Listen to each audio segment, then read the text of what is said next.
Hanya saya minta jangan dijawab dulu, sebab setelah ini kita akan bikin ruang bersama-sama supaya lebih cerdas, lebih peka, sehingga jawaban dan respon teman-teman ini nanti akan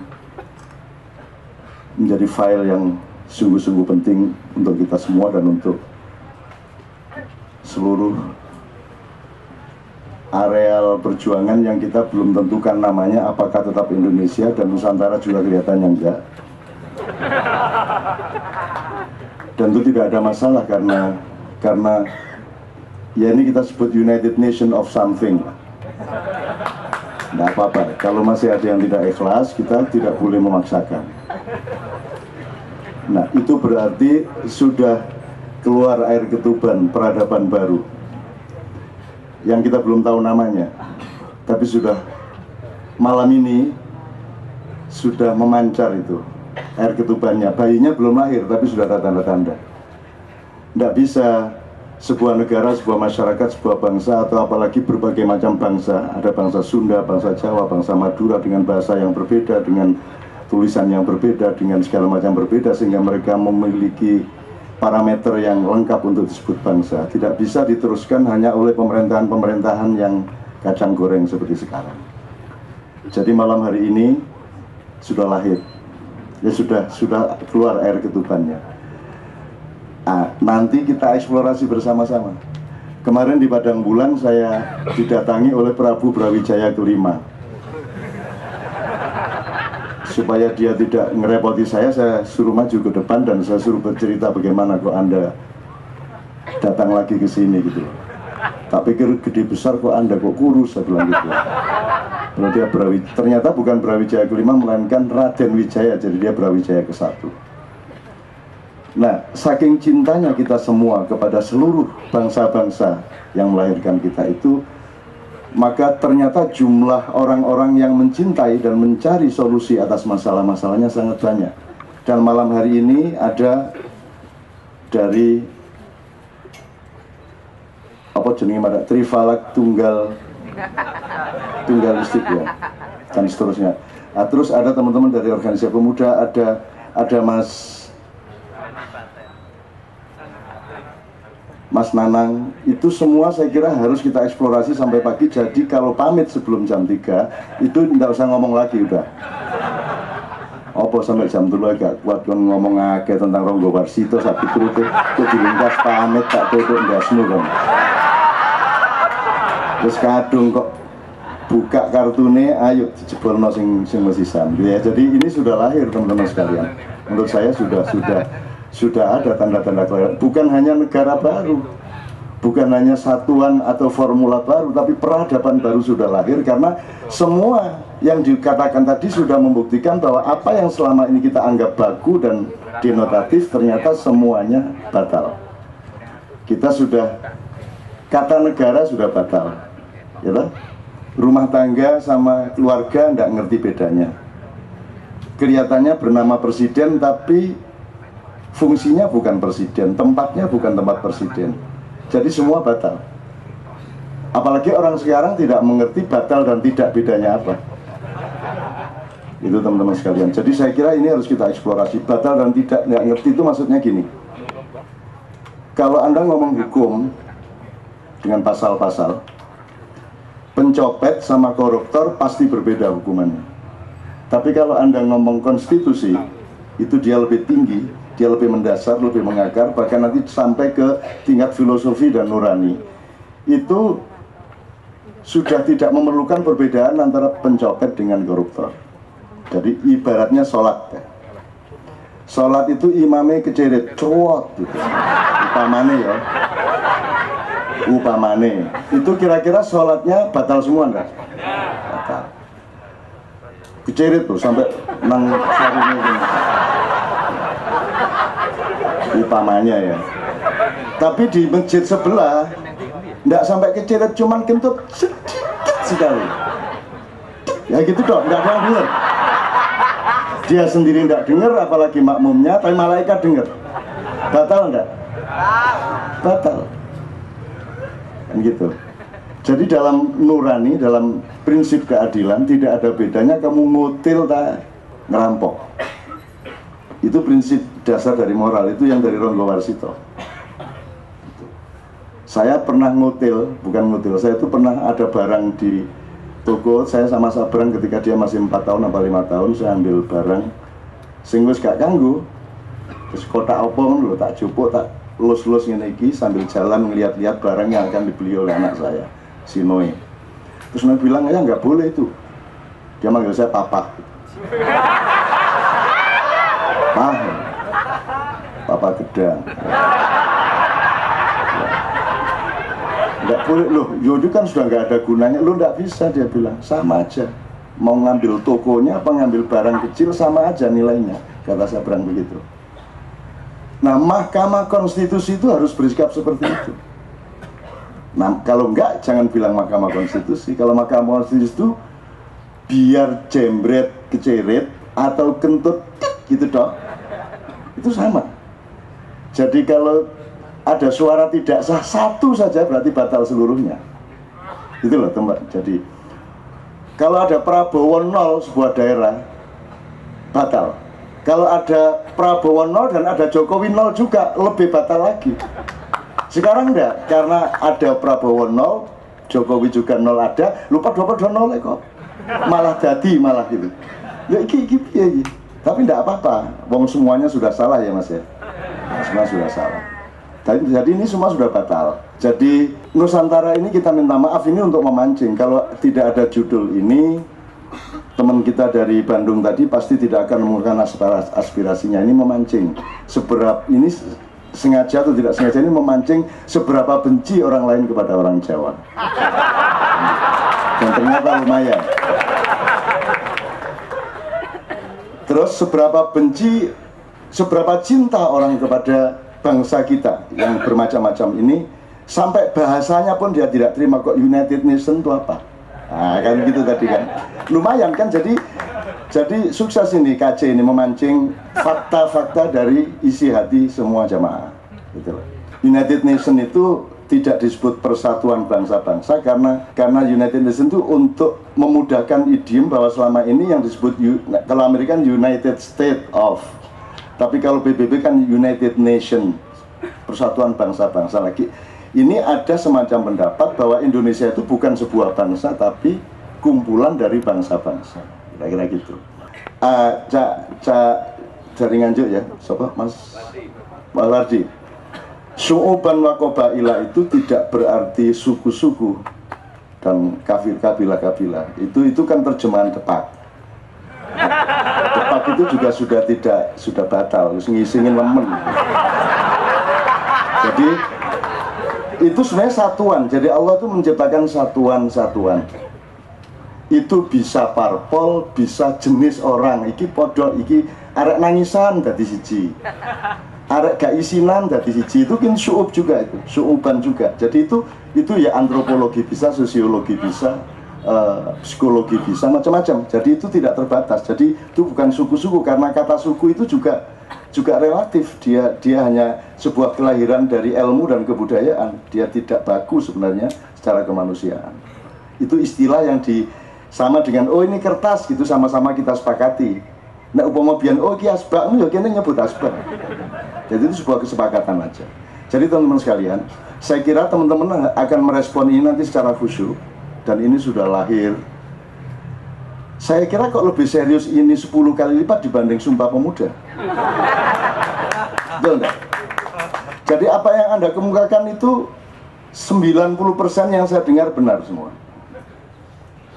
Cuman saya ingatkan satu hal. Siapa yang kuliah hukum di sini? Tolong dari jamaah, jangan dari depan. Endra sini, Endra. Saya ingatkan supaya kita ngerti posisinya, supaya saya tidak disuruh untuk bikin penandatanganan pergantian nama negara terus ke MPR. Tolong mikrofonnya. Tolong Hendra jelaskan kewajiban dan hak itu gimana prinsip dasarnya.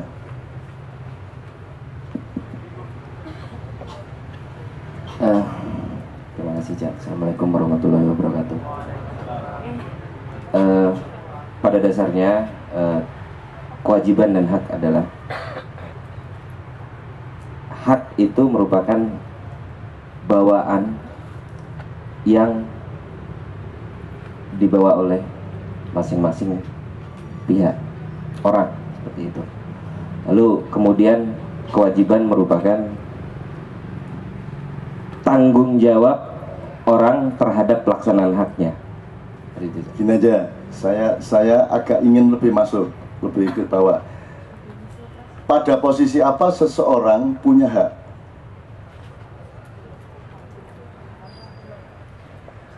Orang memiliki hak ketika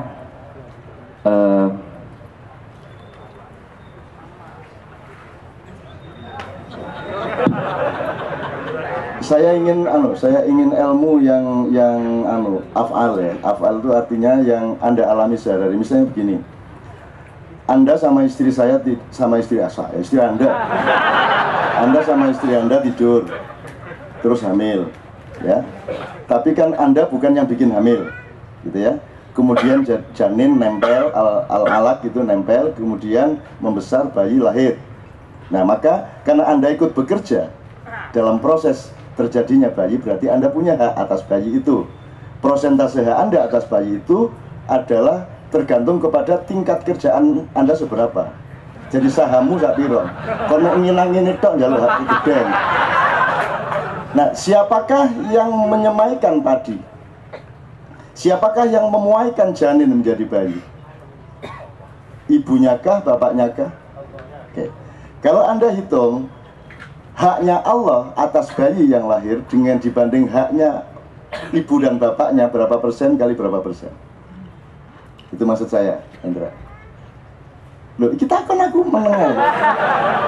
Kira-kira 10-90, 80-20, kira-kira. Atau 5-95, atau 1-99.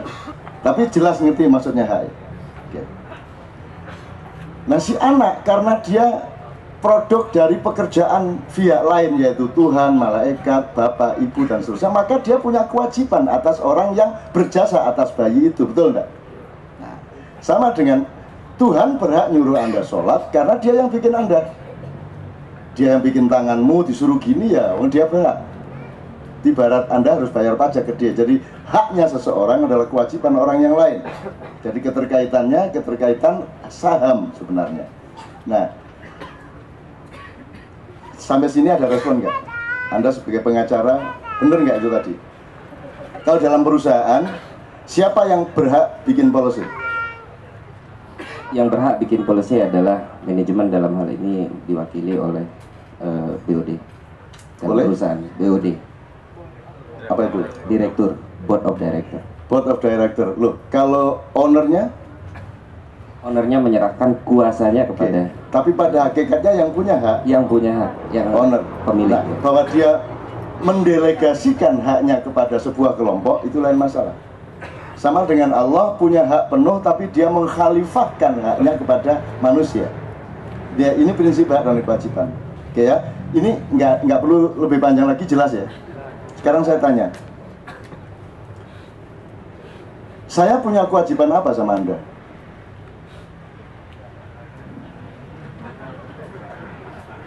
Mencerahkan. Atas dasar apa saya wajib mencerahkan Anda? Kon gak ngekei aku mangan, kon gak melok ngelairno aku, Anda gak punya saham apa-apa atas hidup saya, kenapa saya punya kewajiban kepada Anda?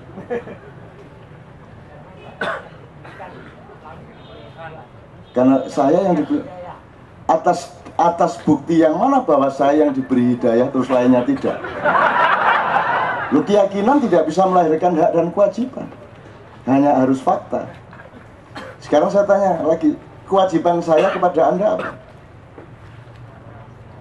Upomaku di omah turu katil apa, Pak? Saya nggak punya kewajiban apa-apa. Anda juga tidak punya hak atas kepada saya.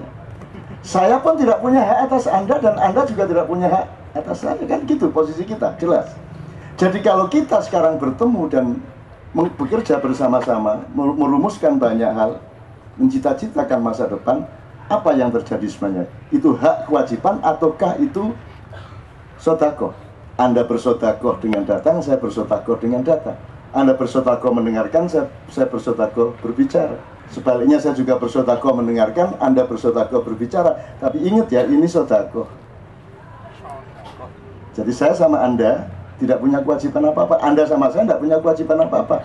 Bahkan kalau Anda melihat kumpulan seperti ini kan, saya tanya sekarang, kalau kita cari aja sifat-sifat dasar, apakah di KC ada pendidikan politik? Nggak ada. Ada enggak? Sangat merupakan pendidikan politik setahu saya. Wong kita ngomong demokrasi, ngomong segala macam, betul enggak? Ya. Siapa yang sebenarnya di negara ini berkewajiban untuk melaksanakan pendidikan politik? Partai politik, Depdagri, dan seterusnya. Apakah yang berkewajiban menjalankan kewajibannya? Tidak. Sementara yang tidak berkewajiban menjalankan kewajiban orang lain itu, berarti sodakonya kuadrat. Jelas ya? Apakah ini pengajian agama? Sangat pengajian. Apakah ulama-ulama membuat pengajian kepada orang yang memang butuh pengajian? Ataukah mereka pengajian hanya kepada orang yang sudah ngerti Quran, sudah pakai peci? Kan mereka pengajiannya gitu. Menyuruh sholat orang yang sudah sholat tiap hari. Betul enggak? Menyuruh haji orang yang sudah haji. Sama dengan Golkar atau P3 atau Demokrat, kampanye di depan orang Demokrat, di depan orang Golkar, di depan podo. Lalu apa kan kampanye nang anggotamu dulu? Mengurus anggotamu. Mestinya Demokrat kampanye di depan anggota PKB. Dan partai-partai, betul enggak? Itu namanya kampanye. Kalau kamu kampanye di depan orang yang sudah menjadi bagian dari kamu, itu jenisnya ngerocok. Maju mundur kuna kunutok. Sabun laris. Sing guyu sing bendina iki. Sing gak guyu sedina ping 3. Jelas ya? Oke. Jadi apa lagi, Mas? KC ini seluruh maiyah di seluruh Indonesia. Pendidikan politik iya. Pendidikan agama iya, spiritualitas iya. Budaya iya. Kesenian iya. Teknologi iya. Hukum iya, semuanya, seluruh universitas ada di sini. Apakah Forum KC punya kewajiban kepada Anda dan bangsa Indonesia untuk melakukan itu? Tidak, tapi mereka melakukannya lebih intensif dibanding yang dibayar-bayar. Anda kuliah di UI bayar semester 1 sekian, dikasih kuliah 1 jam 2 jam. Kamu kesini ndak membayar, dikasih kuliah intensif 2-3 kali kuliah cukup untuk senyum-senyum di kantor masing-masing. Betul nggak? Udah punya kesaktian, nggak bisa dihapusi orang, dan hatinya tenang, dewasa, tahu ambil jarak, tahu mulur mungkret, memahami apa-apa komprehensif, kan begitu. Anda menjadi tangguh hatinya, tangguh mentalnya, pikirannya kaya, kan begitu. Tanpa bayar. Jadi apa namanya itu? Sodako. Oke. Jadi di sini terjadi 3 lapis sodako. 4 sih sebenarnya. Saya sodako sama teman-teman yang menyelenggarakan KC. Teman-teman yang menyelenggarakan KC sodako kepada Anda. Gitu? Nah, Anda sodako kepada siapa? Saya tanya sekarang. Apakah KC punya kewajiban atas yang sekarang disebut Indonesia itu? Kan nggak ada kewajiban apa-apa. Sebenarnya yang harus berterima kasih siapa? KC, maiyah kepada Indonesia, ataukah Indonesia harus bayar pajak kepada kita? 6 abad Jawa dan Sunda sama sekali belum beres. Masih ada dendam yang sangat mendalam. Berarti ya, ini sebelum kita, Anda harus mengumpulkan lebih banyak lagi. Itu harus kita, itu fakta kita, dan itu bukan kita benci, bukan kita kritik. Saya nggak akan kritik siapa-siapa. Yuk kalau gitu mau bagaimana sekarang? Yuk kita berunding. Karena peradaban yang sudah air kawahnya sudah menetes dan sudah melimpah ini harus kita putuskan formulasinya pelan-pelan. Dan malam hari ini jelas sekali formulasi masa depan itu ada di KC dan maiyah-maiyah. Anda sudah mikirin semuanya. Wis ono pelange barang iku Mang, wis ono gambar-gambar golek.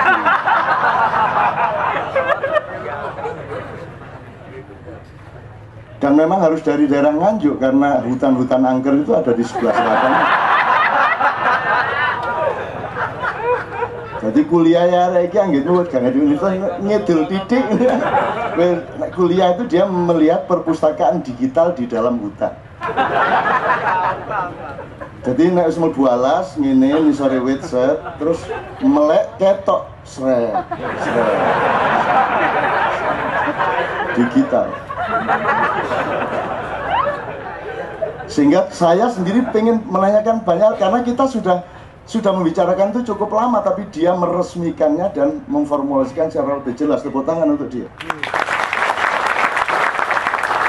Kita ini nggak ngerti bedanya negara sama pemerintah, nggak ngerti presiden fungsinya perdana menteri tapi presiden, lembaga negara nggak bedane, pegawainya juga pegawai negeri. Kata negeri itu bukan bahasa konstitusi, bukan bahasa birokrasi. Negeri itu bahasa kesenian dan bahasa kebudayaan. Padamu. Kalau kamu bilang negeri sama dengan negara, coba rubah lagunya. Padamu negara. Gak bisa, negeri sama negara berbeda. Dia yang satu itu nuansa, yang satu itu benda padat. Maka pegawai negeri itu tidak akan pernah beres karena mereka itu hanya nuansa. Seharusnya mereka pegawai negara, sehingga mereka tidak terikat kepada pemerintah. Kalau pegawai negara ada di kantor kabupaten, dia bukan bawahan bupati. Dan begitu mestinya ya Mas, bukan bawahan bupati. Ya ini negara memang aneh, itulah aneh. Yang kerja sudah 30 tahun di kantor itu menumpuk karir setengah mati, nanti tiba-tiba ada outsourcing 5 tahun ngatur yang sudah kerja berpuluh-puluh tahun. Coba kok gelem arek-arek ini. Loh, kamu yang sudah ngerti segala sesuatu puluhan tahun di sini, datang orang baru yang nggak ngerti apa-apa, yang tenaga kontrakan. Itu pun setelah kamu taati 4 tahun ternyata kena KPK. Jadi ini memang nggak masuk akal. Jadi ini Anda bersedekah luar biasa, cuman ini sedekah. Sedekah itu tidak boleh dipaksakan. Jadi saya tidak akan ke MPR. Wong Anda tidak percaya kepada mereka, kok Anda membangun sesuatu berdasarkan legitimasi mereka. Mau demo ke siapa kita? Yang kita demo adalah orang yang memang bisa kita percaya untuk merubah. Sopo sing kok demo? Nggak ada. Wong mereka semua tidak ingin ada perubahan kok. Yang ingin perubahan Anda kok. Ya demo nang awakmu dhewe. Jadi ini sedekah, kalau mau dipakai monggo, enggak dipakai mati yo. Begitu. Enggak ada masalah. Saya juga tidak punya possessiveness apa-apa, teman sekalian mau kalau Indonesia pasti tidak. Dan sejak pemilihan presiden saya sudah tidak pernah menyebut kata itu di dalam tulisan saya. Jadi kalau saya ditanya, Cak Nun orang Indonesia, saya penduduk tempat yang sekarang disebut Indonesia. Tapi kalau negara Indonesia saya tidak ngakuin. Tidak ngakuin. Loh, makar. Loh, gak makar, aku gak ngakoni kok. Loh, urusan hati saya dan pikiran saya dong. Loh, ada soto kata kamu enak, kata saya tidak enak, lah saya karepku. Saya kan tidak melanggar apa-apa. Wong itu pikiran saya kok. Dan saya juga tidak melakukan kriminalitas, tidak melakukan apa-apa kok. Saya jadi penduduk yang sangat taat, sangat baik. Kalau ditilang polisi tak sentak, nunai. Pilpres ngerepoti, polisi ngerepoti, minggir. Gue.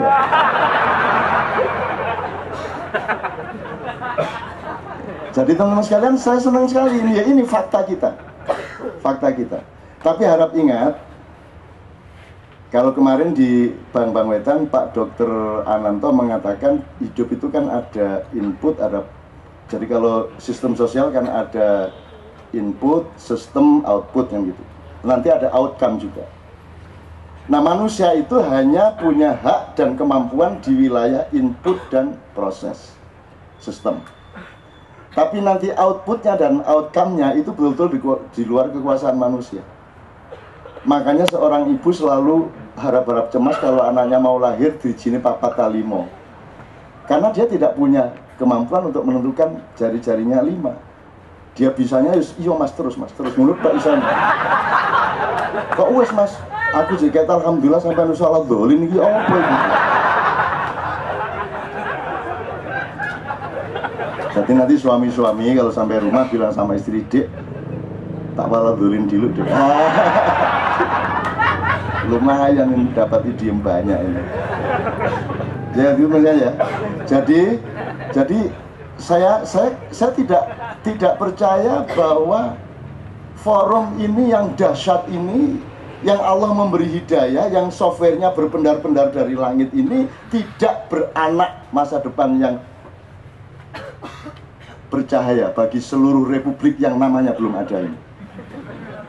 Itu ya.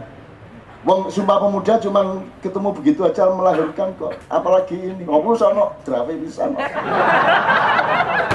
Nanti tak kirim ke atas. Tak kirim ke atas nanti. Iki ya Pak, Safi sampean. Arek ndi sing gawe lari nganjuk isip ora apa-apa. Tapi awas ono iku arek iku. Nggih kula awasi. Tenang mawon nganjuk ae kok. Ini putuku. Itu sekalian ya. Jadi insya Allah saya kok senang sekali, bukan soal Anda sudah bersepakat, enggak harus bersepakat sekarang, tapi sudah murni. Karena gini, di Indonesia tidak mungkin lahir pemimpin karena tanahnya tidak bisa lahir bersemai pemimpin beneran. Kebenaran tentang negara, tentang pemerintah, tentang bangsa itu tidak bisa bersemai di DPR, tidak bisa di kantor pemerintahan, tidak bisa di pasar, tidak bisa di masjid, apalagi tidak bisa, di gereja pun enggak. Tapi di sini bersemai. Di sini bisa lahir pemimpin sejati karena di sini tidak bisa bohong. Di sini tidak bisa berniat jahat. Betul enggak? Tuh. Ngapain Anda jauh-jauh datang dari Depok, dari Kerawang, dari mana ke sini duduk sampai jam 3 itu kalau bukan orang suci siapa lagi? Betul enggak? Kalau tidak benar-benar hatinya itu oleh Allah memang dihimpun untuk menjadi infrastruktur dari masa depan seluruh yang sekarang disebut Indonesia atau diusulkan Nusantara dan tidak disetujui itu. Tapi kan Anda orang-orang yang memang dibimbing. Jadi saya tanya sama Anda untuk sementara sebelum kita berdiri bersama. Ini seluruhnya ini kita butuh soft research atau hard research atau total research. Nah, soft research kan nanti sama aja, aplikasinya sama, OS-nya sama, kan gitu kalau soft research. Hard research pun masih sama. Ternyata kan hard disk harus banyak yang damage gitu ya. Jadi ternyata mah harus total research gitu. Total research. Nah, total research tolong nanti Anda rumuskan. Berarti diganti KB. Operating sistemnya diganti, Intel diganti Oppo gitu. Terus gak karu-karuan gitu. Nah, tapi itu juga enggak apa-apa tadi sini apa Anda makar dengan ngomong ini? Enggak apa-apa. Mudah-mudahan semua pemimpin di atas mendengar omongan Anda di sini. Kalau macam-macam aku saya ngadepi. Gak masalah. Ini bagus, ini suci. Ini suci karena Anda sungguhan ngomong ini. Nah, teman sekalian, maka mari kita berdiskusi sampai jam 3 nanti dengan teman-teman kita ini. Kelompok-kelompok muda ya kritikan kamu nggak masalah. Karena untuk mendapatkan emas, Anda harus kerasan sama kerikilnya dulu. Nggak bisa Anda cari emas ke tambang terus ambil emas, itu nggak bisa. Ya kudu, wah diduoleki kerikile, harus ketemu bongkahan tanah. Itu semua proses untuk mendapatkan emas. Jadi banyak organisasi-organisasi yang sifatnya kerikil dan bongkahan tanah. Tapi kalau Anda bersabar sama mereka, akan muncul emas dari mereka. Gitu loh.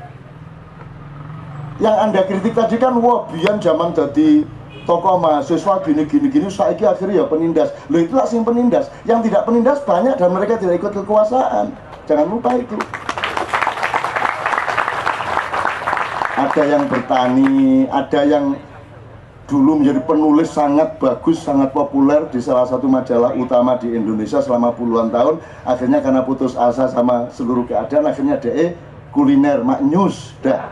Terus timbangannya taek ini maknyus saya dia bukan orang makanan.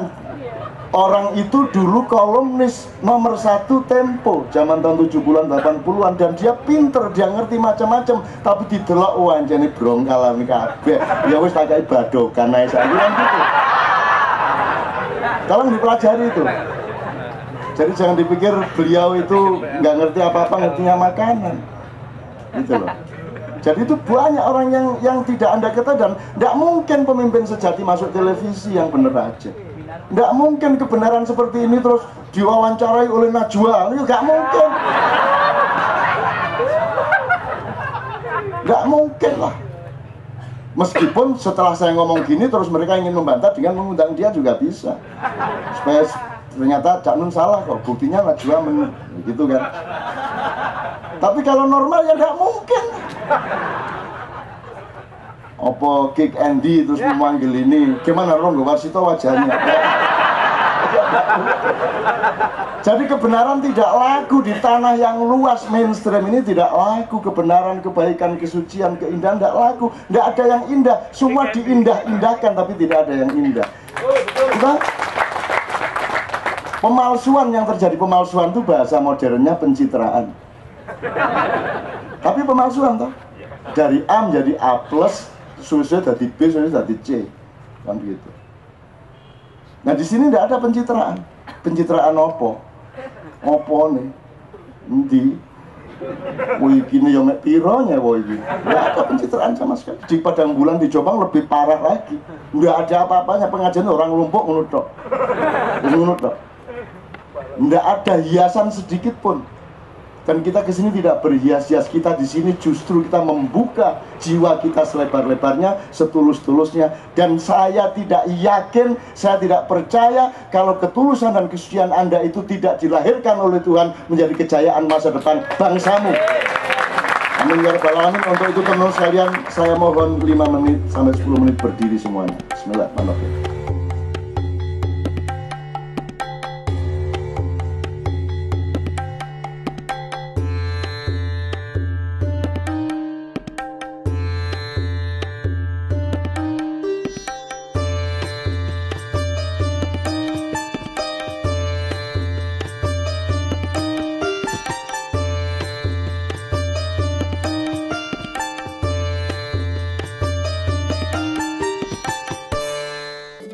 Sekarang kita kembali ke dalam diri kita masing-masing. Jadi seluruh perolehan Anda di alam peristiwa, diskusi segala macam itu kemudian tetap harus Anda sublimasikan, harus Anda endapkan supaya nanti dia otentik menjadi milik Anda ketika sudah menemukan kebenaran dari seluruh yang dibicarakan. Pertama-tama begini, saya berdoa, tetapi doa itu sebenarnya keyakinan saya bahwa tidak mungkin Tuhan itu menciptakan jodoh-jodoh. Tidak ada yang tidak berjodoh. Kalau Anda berbuat baik, jodohnya Anda dapat berkah. Kalau Anda zalim, jodohnya Anda kena azab. Jadi kalau jangan gampang melakukan keburukan karena nanti Anda akan ketemu jodohnya. Anda juga jangan sombong, jangan merasa menang, jangan merasa sudah beres, karena setiap yang Anda alami setiap hari nanti akan ketemu jodohnya. Ada yang jodohnya ketemu seminggu, ada yang sebulan, ada setahun. Jadi mari kita detail terhadap setiap yang kita lakukan ini, karena dia akan berjodoh. Sekedar Anda ngasih tambahan tukang parkir 200 perak, itu nanti akan ada jodohnya. Begitu juga Anda menyakiti orang dikit aja, nanti ada jodohnya. Jodoh itu perimbangan. Kalau di Quran ada wa may ya'mal mithqala dzarratin khairan yarah wa may ya'mal mithqala dzarratin syarra yarah. Kalau di Jawa ada ngunduh woing pakarti atau jerbasuki mawabio.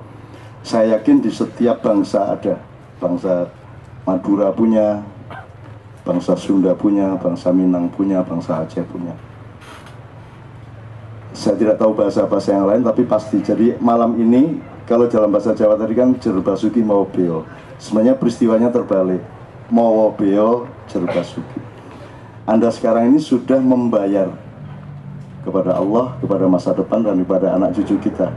Membayarkan dengan thariqat, membayar dengan keikhlasan. Anda jauh-jauh datang ke sini, merindukan sesuatu bersama-sama, dan kerinduan itu kepada sesuatu yang sama sebenarnya. Dan Anda membiayainya dengan uang, membiayainya dengan tenaga, membiayainya dengan juga ikhlasan, itu Anda berarti Anda melakukan mawa beo. Beo ada biayanya. Jadi nanti Anda dipastikan oleh hukum Allah Anda akan ketemu jodoh dari pengorbanan Anda, dan tarekat Anda itu berupa kebaikan-kebaikan, kemudahan-kemudahan. Jadi kalau praktisnya saya itu sangat yakin pengorbanan Anda setiap bulan sampai pagi hari seperti ini nanti akan menambah kemudahan hidup Anda. Lahir batin, artinya hati sehancur apapun mudah sembuh gitu lah. Masalah separah apapun cepat dikasih solusi oleh Allah. Baik masalah pribadi, keluarga, bisnis, atau apapun saja, Anda akan mendapat kemudahan-kemudahan. Dan semakin Anda ikhlas dan tidak minta apa-apa, cuman jangan minta kemudahan. Jangan saya datang ke KJ supaya mudah hidup saya, enggak usah gitu. Datang ke KJ gitu aja, saya ikhlas gitu aja. Jadi tarik becak, genjot aja, tidak usah mudah-mudahan nanti saya dibayar, pasti dibayar. Itu enggak usah cari duit. Cari duitnya ketika transaksi. Pak, ke stasiun berapa, 3.000 ya 2.500 lah. Asal dilihat-lihat dulu, jangan tukang becak Madura. Untuk sampai ngenyang seket, diangkut sama dia tapi dikenek ngene-ngene. Pak, hati-hati Pak. Sampean bayar seket, jaluk selamat. Hati-hati, jadi sebelum naik becak diteliti dulu dialeknya. Kalau dialeknya Madura, nanti sampean Pak, ten guluk-guluk, ten pundi? Mana guluk-guluk? Tidak ada. Terus setelah sampean tinggal baru, setelah sampean mau nawar becak lain baru dia teriak, oh lu gulu. Nek guluk-guluk gak ngerti dia, tapi kalau lu guluk dia baru paham. Jadi Iswan itu juga bangga pernah pergi lama ke Madura, sebenarnya diketawain sama orang Madura, wong yang bikin kota Toronto orang Madura, aslinya Ronto-Ronto. Tapi karena orang Madura yang bikin Toronto kan. Oke, jadi pertama saya meyakini Anda akan mendapat kemudahan, tetapi tidak usah mencari kemudahan, tidak usah mempamrihi itu. Jangan bersedekah dengan niat nanti dapat kembalian 700 kali lipat. Itu bukan sedekah namanya. Sedekah itu titik ketika Anda ngasih, titik. Tidak ada pikiran apapun kecuali memberi, melayani, titik. Bahwa nanti Anda mendapat imbalan itu bukan urusan Anda. Jadi Anda jangan ikut-ikut, tidak usah difikirkan. Gitu. Kalau Anda bersedekah, ngasih senyuman kayak nolong orang kayak nuntun orang tua tadi nyebrang jalan segala macam, supaya tidak menjadi sistem sosial dan ekonomi kreatif. Lumayan aku ini mendengarkan ini lumayan. Ya antar saja, Anda antar saja. Semakin Anda ikhlas mengantar dan membatasi diri Anda pada pelayanan titik, itu nanti makin banyak pendapatannya. Cuman jangan terus dikonstruksi bahwa dengan begini saya akan mendapat seperti itu. Itu bukan sedekah namanya, itu namanya dagang. Jadi kalau Anda ngumpulin duit juta-juta dengan harapan dapat 22 juta, itu namanya dagang. Kalau dagang tidak bernilai sedekah gitu. Jadi janjinya Tuhan jangan dijanjikan oleh manusia. Nanti Tuhannya ngambek. Lho kok akeh Gusti Allah saiki gitu. Terus kones, gak usah. Apalagi Tuhan sekarang banyak dikecewakan karena orang itu berdoa ahistoris. Dia berdoa, dia mohon, segala macam. Terus Tuhan jawab, lah kamu dulu waktu pertama bikin ini kamu gak bilang-bilang saya. Setelah kamu mengalami kesulitan baru berdoa sama saya. Makanya sejak awal melakukan sekecil apapun pekerjaan, jangan tidak melibatkan Allah, kan gitu ceritanya. Allahnya terserah, mau Allah, mau Sang Hyang Wenang, mau Wineto, Manito, mau Yehova, mau terserah. Tapi pokoknya libatkan satu itu. Nah, satu itu gini juga jangan disalahkan terus saya seolah menuduh Tuhan ada di atap situ. Ini kan idiom saja sebenarnya. Tapi kalau saya bilang berdoalah sama Allah itu, nanti disangka saya, padahal maksud saya itu Allah yang di dalam diri saya. Jadi mohon bahasa budaya jangan dimarahi kalau dia punya keterbatasan. Memang terbatas, nggak ada yang benar sebenarnya kalau diurut-urut. Seluruh kalimat itu nggak ada yang benar.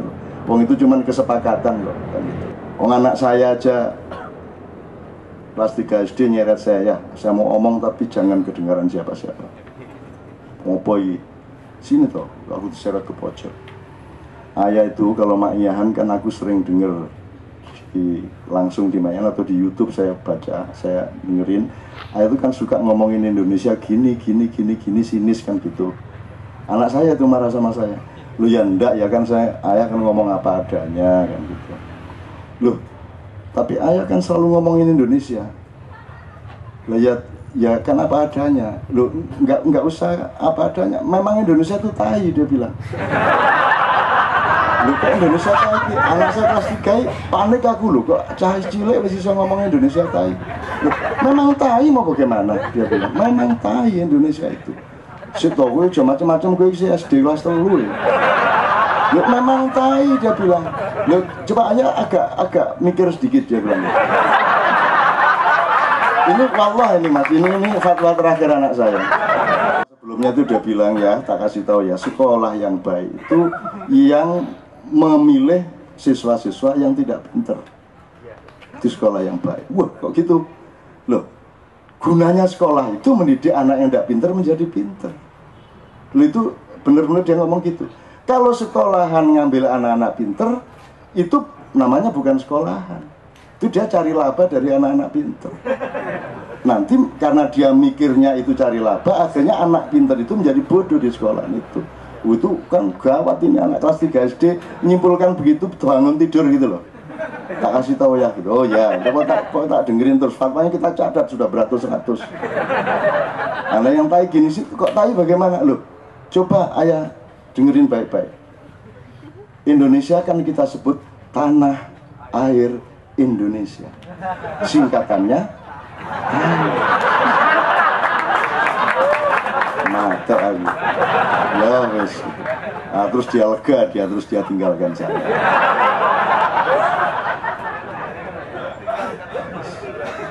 Nah, teman-teman sekalian, poin pertama saya adalah doa dan keyakinan saya. Pokoknya pulang dari sini, teman-teman sekalian, selalu Anda mendapatkan kemudahan baru, hal-hal yang tidak terduga. Dan jangan ngatur-ngatur Allah, karena Allah yang ngatur Anda. Gitu loh. Istilahnya Syekh Abdul Qadir Jailani, Sunan Kudus. Begitu kamu riset, kamu simpulkan yang banyak terkabul itu yang gini, terus Tuhan bilang besok tak rubah.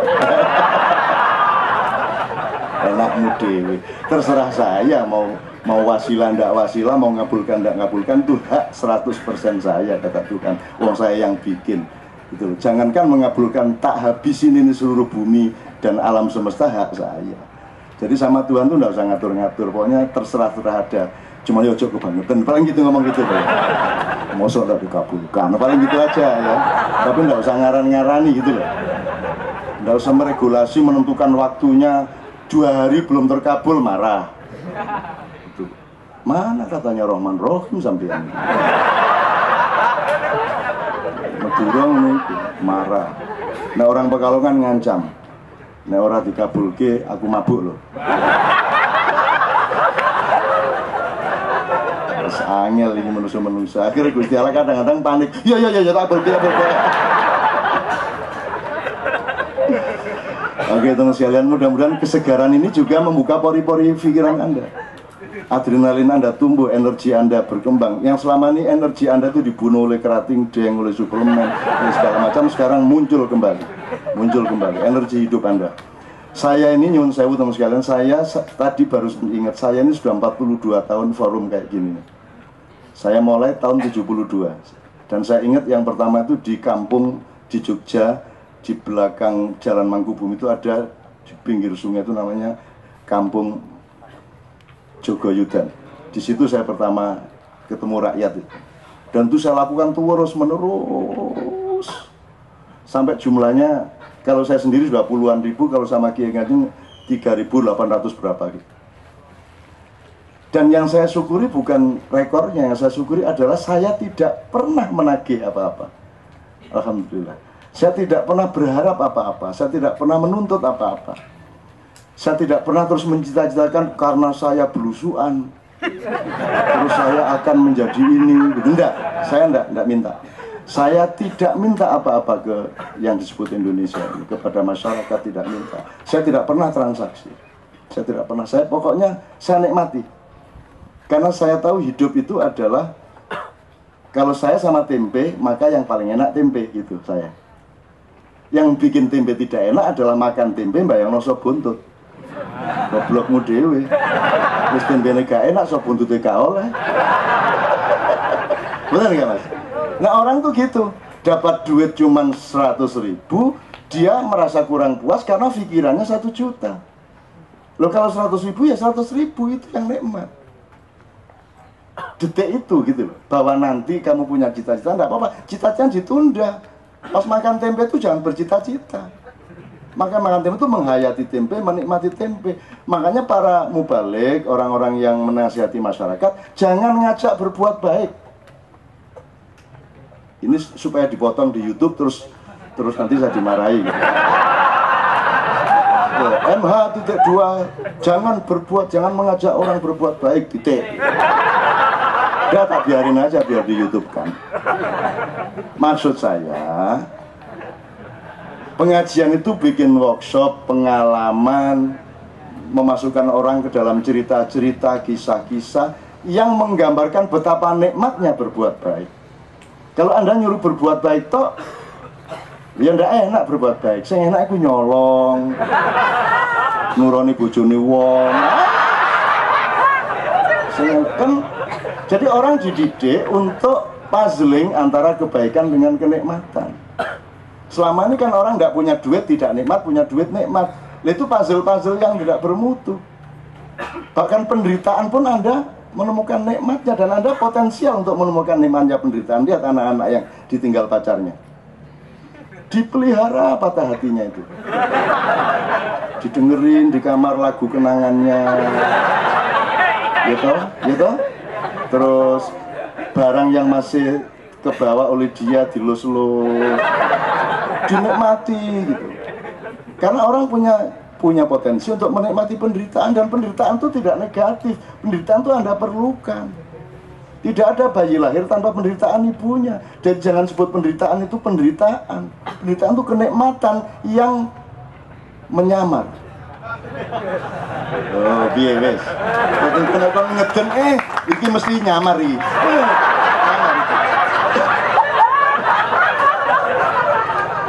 Harus ngelahirin anak, wah ini nyamar ini gitu nanti.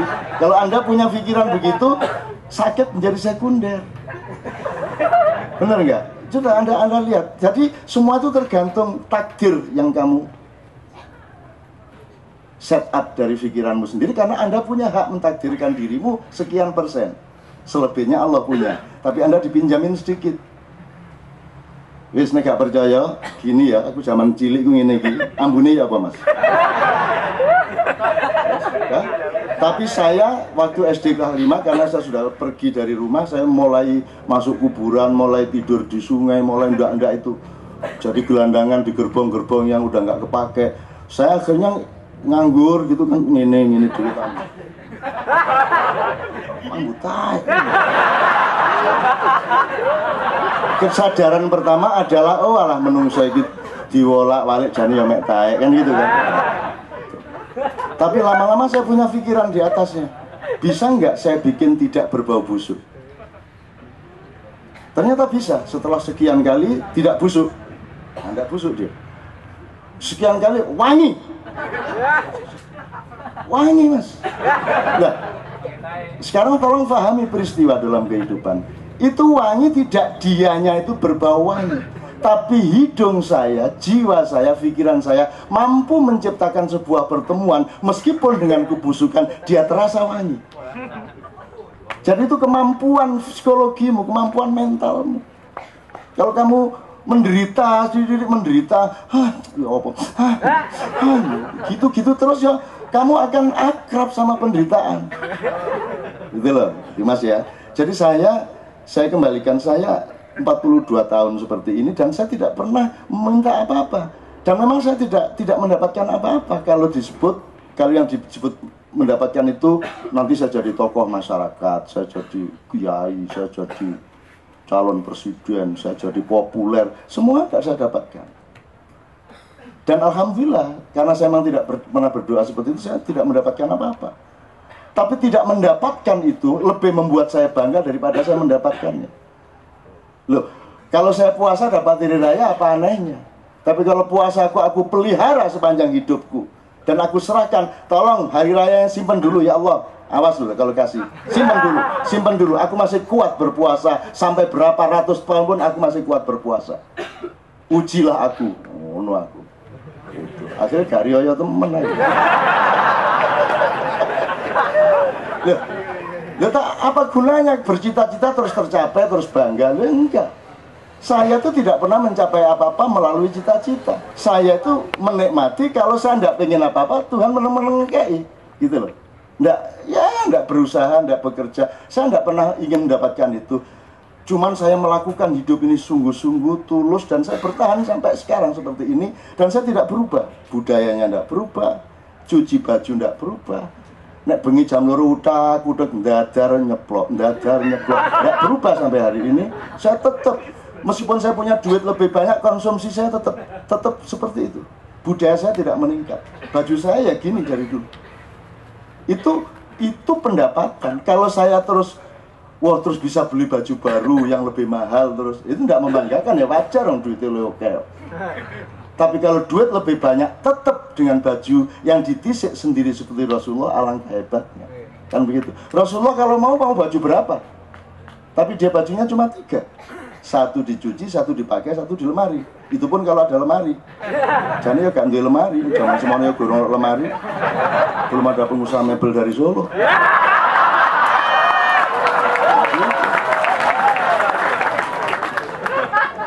Kalau Muhammad mau, dia mau baju berapa? Nah, saya dididik oleh ibu saya yang juga tidak pernah lebih dari 3 pakaiannya. Apa kerudungnya, apa bajunya, apa jaritnya. Jangan pernah kasih ibu saya pakaian kalau hari raya. Kami sudah berpuluh-puluh tahun ngasih terus ke ibu, dan hari kedua sudah habis. Begitu dikasih, bayang, oh iki lo gak duwe kayak no. Oh, ibu saya itu kerjanya begitu dok, dan itu biayanya kadang-kadang mahal. Saya yang harus membiayai. Pulang ke rumah nun, itu kalau serupa itu asrufa nek, jadi di saya panggilannya serupa. Nama aslinya asrufa. Nek bakrodin brakodin. Serupa kalau nun lah bojone dimun sih. Dimun iku becak tapi gak serius keset arek iku. Dadi ya susah nyekolahno anak ya gak cukup duwike, omah ya cek nunut maratuane. Sang nonun serupa iku arek padahal pinter mulang ngaji nek sore sregep. Arek wedok gelem nyambut gawe apa menek klopo ya gelem. Kata ibu saya. Soalnya dia apa namanya memberi data mengenai Asrufa ini. Sakno arek iki. Akhirnya kan saya naikin haji. Si Asrufa itu saya naikin haji. Terus iku bojone iku keset mek becak wis ndek desa sapa sing numpak keset pisan.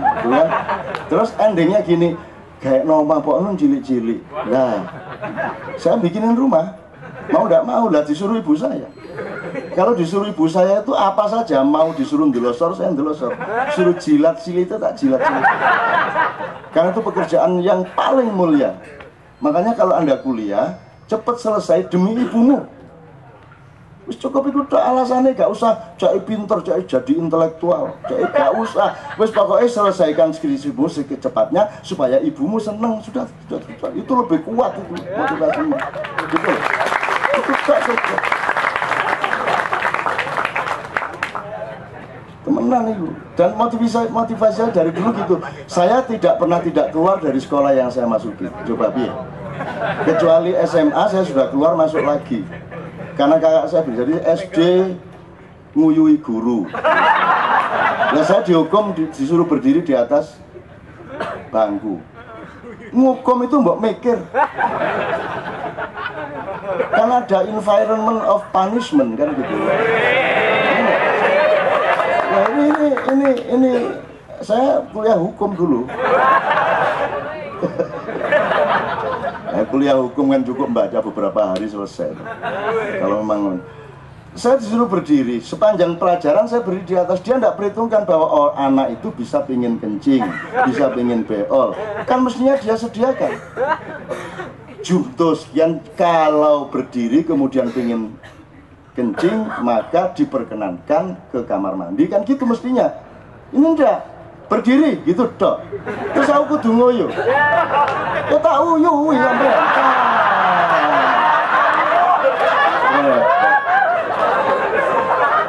Dosanya ya kamu yang menghukum saya. Udah SD keluar, saya baru kelas 2 udah dikeluarin. Saya pindah ke Gontor, saya bertengkar lagi, dikeluarin lagi. Saya masuk Gontor pesantren, dikeluarin lagi 2 tahun setengah, diusir. Terus saya masuk SMP sekedar untuk ujian, udah sekedar ujian dok, terus masuk SMA. Saya kelas 2 keluar, saya ketua OSIS tapi diganggu sama guru terus. Disuruh ketua OSIS tapi tidak boleh ada kegiatan. Kalau kegiatan dikritik, ini sepak bola terus, ini lomba-lomba terus, tidak pernah tidak pernah masuk kelas. Loh, ya apa sih? Lah sing ngongkon lomba ya sapa? Wong yang bikin IPM, sing IPENU, sing apa semua bikin porseni, bikin apa lagi? Saya kan harus ngirim utusan. Kan harus pamit dari kelas. Dirasani di kelas. Aku maju, buku OSIS tak suwe, wek, gak OSIS-OSISan kono, dadi ketua sapa kono. Aku metu. Ya. Akhirnya saya dipanggil kepala sekolah, dimarahi, loh, nek ngono yang saya cabut bukan jabatan OSIS. Saya sebagai siswa di sini tak jabut. Metu aku. Cacakku ngeluh ndase. Dan saya mbok kali ini sajalah ditamatkan sekolahnya. Sekali ini saja. Apa alasannya sebenarnya? Yo ibu itu loh, seneng hati ini. Masa kon gak tahu beres di sekolah? Nah begitu disebut ibu. Oh, kalau ibu yang harus saya bela. Saya disuruh jadi apapun mau, saya malu kayak apapun mau, saya kehilangan martabat saya mau, saya kehilangan apa saja mau untuk ibuku. Jadi saya sore-sore nang omahe kepala sekolah, Pak sepuntene Pak.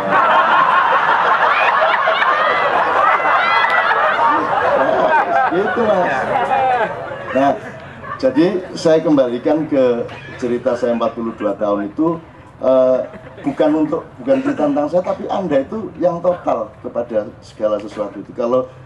Kalau kamu ditakdirkan Allah kulitmu begitu, maka kamu harus berpendapat ke dalam dirimu bahwa kulit yang terindah itu kulitmu. Ngono. Nek kon ndelok, waduh, kok kuning, kok aku gak. Akhirnya nang salon. Ono wong sing nang salon iku bendina iku kerukupan di tabung. Cek putih, cek coklat, pokoknya bendina kerukupan. Karena dia tidak mau menjadi dirinya sendiri. Jadi sekarang kebanyakan orang kena iklan, kena ini, kena itu, kena kebudayaan, kena mode, kena tren, kena segala macam, akhirnya dia pergi dari dirinya sendiri. Apa soal hidung, soal kulit, soal bahasa aja pergi dari dirinya sendiri. Tidak ada radio di seluruh Indonesia yang tidak pakai bahasa Jakarta. Gimana nih teman-teman, udah belum nih? Ya masih arek nganjuk yang ini. Sampai rumah nanti nganjuk radio mesti bahasa Betawi. Gitu loh. Masih Surabaya sekali-sekali ada bahasa Surabaya, tapi tetap saja standarnya bahasa Betawi, bahasa Jakarta, Indonesia Jakarta gitu loh. Kenapa tidak berani menjadi dirimu sendiri? Kan sering saya bilang, kalau Anda orang Jawa, kalau Anda orang hidungnya kayak gitu ya, maka Anda harus berpendapat ya hidung begitu yang paling indah. Nek bule kedawan nih loh. Kedawan yang indah yang segitu itu. Apalagi orang Amerika kulitnya apa kulit puyah ngono. Kayak kerupuk. Apa? Puyah itu artinya pucet. Gimana? Yang indahnya kayak saya ini. Kalau Afrika terlalu hitam. Kalau yang indah tuh yang kita ini yang sedengan. Nanti kalau Anda orang Afrika, saya ceramah di Ethiopia, saya balik. Yang indah itu yang kulit Anda itu. Kalau orang bule itu, tuh gimana kulit kok kayak gitu? Apalagi orang Asia enggak jelas itu. Hitam enggak, kuning enggak, ngono. Cara berpikirmu itu jangan terserat-serat kemana-mana. Meskipun itu enggak usah diperdebatkan. Setiap orang memiliki kebenarannya masing-masing sepanjang tidak dibenturkan sama orang lain. Karena itu masalah individu kok hidungmu itu, bukan masalah sosial. Kalau masalah sosial harus dirunding. Jadi misalnya sekarang teman kita yang dari Sunda tadi yang tidak setuju Nusantara dan teman kita yang Nusantara tadi, menurut saya mereka harus jadi sahabat. Bener nggak?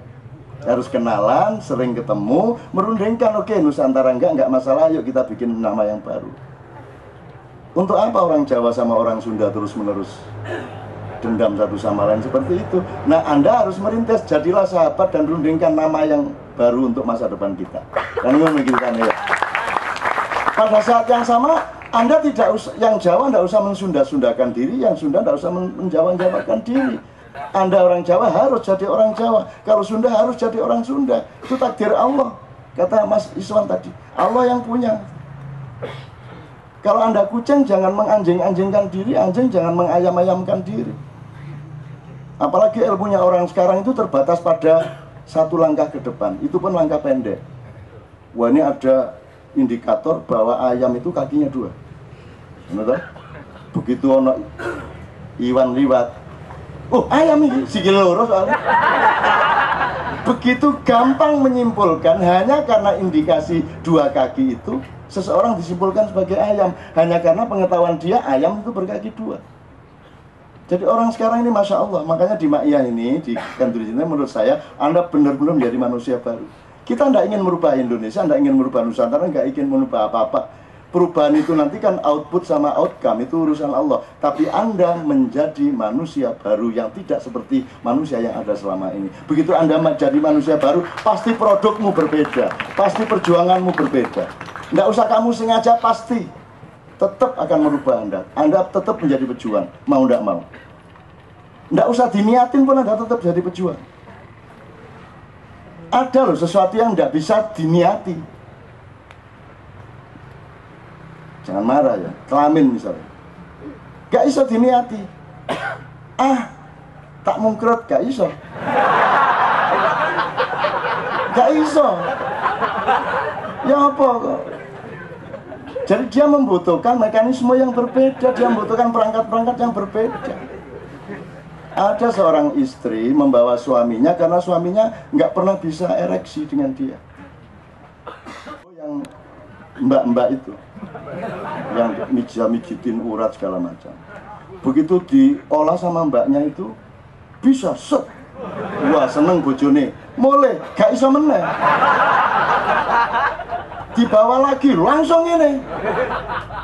Jadi dia pikir yang tidak bisa itunya bukan, yang di depannya itu loh yang berbeda.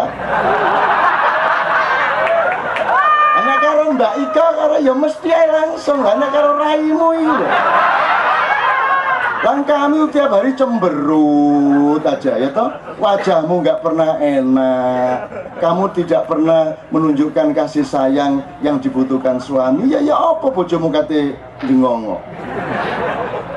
Sama dengan wanita juga begitu, terhadap laki-laki juga begitu. Jadi ada hal-hal yang tidak bisa kamu rencanakan. Jadi kamu jangan merekayasa hidup ini sepenuhnya. Jadi sekarang yang terjadi di Indonesia jangan dipikir ini substansial. Pilpres, pengelolaan itu tidak substansial untuk zaman yang sedang kita jalani. Ini sudah lahir peradaban baru, mulai dari persemaian di Kenduri Cinta ini. Kamu jangan pikir kamu menang. Kamu jangan pikir kamu hebat. Di Indonesia ini kan menang sama dengan benar, kalah sama dengan salah. Bagaimana itu? Nanti dulu. Menang pun kamu ada waktunya. Kamu main sepak bola, bisa sengaja memasukkan bola? Bisa? Tidak bisa lah, kalau bisa kan tidak ada sepak bola. Karena setiap orang pasti niat untuk memasukkan bola.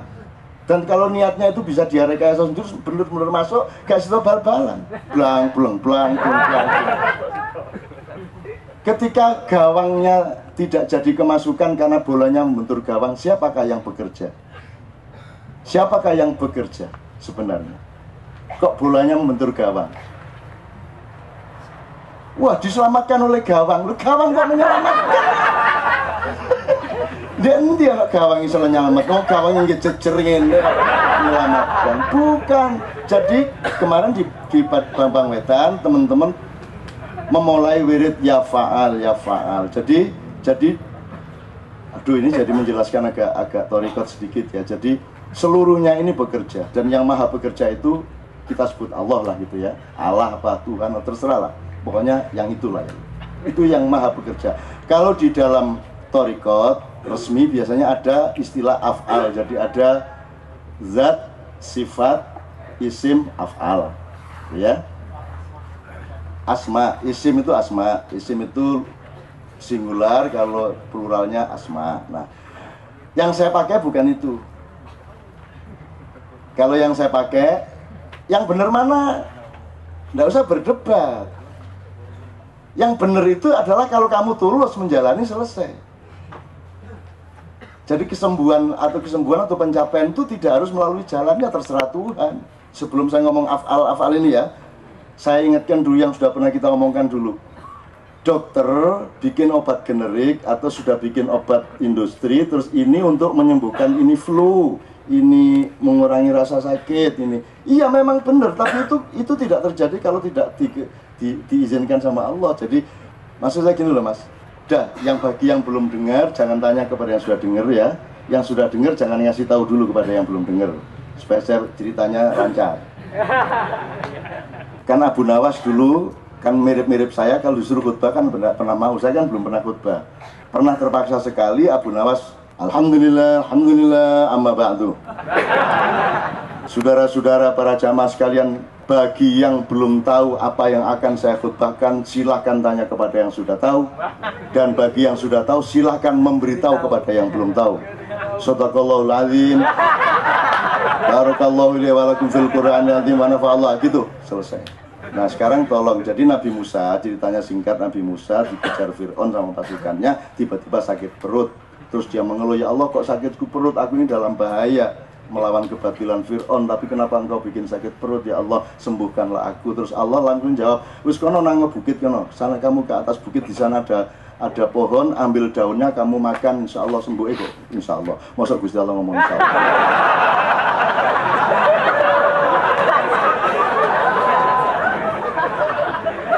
Lucu ya Gusti Allah, insya Allah. Oke, sembuh nanti kamu. Ya, Nabi Musa naik bukit, belum sampai menyentuh daun, perutnya sembuh. Terus dia turun lagi, dia oke, pasukan bergerak sekarang. Begitu bergerak, belum ada 50 meter, waduh, sakit lagi. Dia langsung lari ke atas bukit itu. Ambil daun, dimakan, loh kok nggak sembuh-sembuh. Ambil lagi, sampai 10 lembar dimakan nggak sembuh-sembuh. Protes dia, ya Allah, kok nggak sembuh? Katanya tadi kalau saya sakit disuruh naik, terus saya ambil daun, saya makan sembuh. Terus Tuhan ketawa. Yang bilang daun menyembuhkan itu siapa?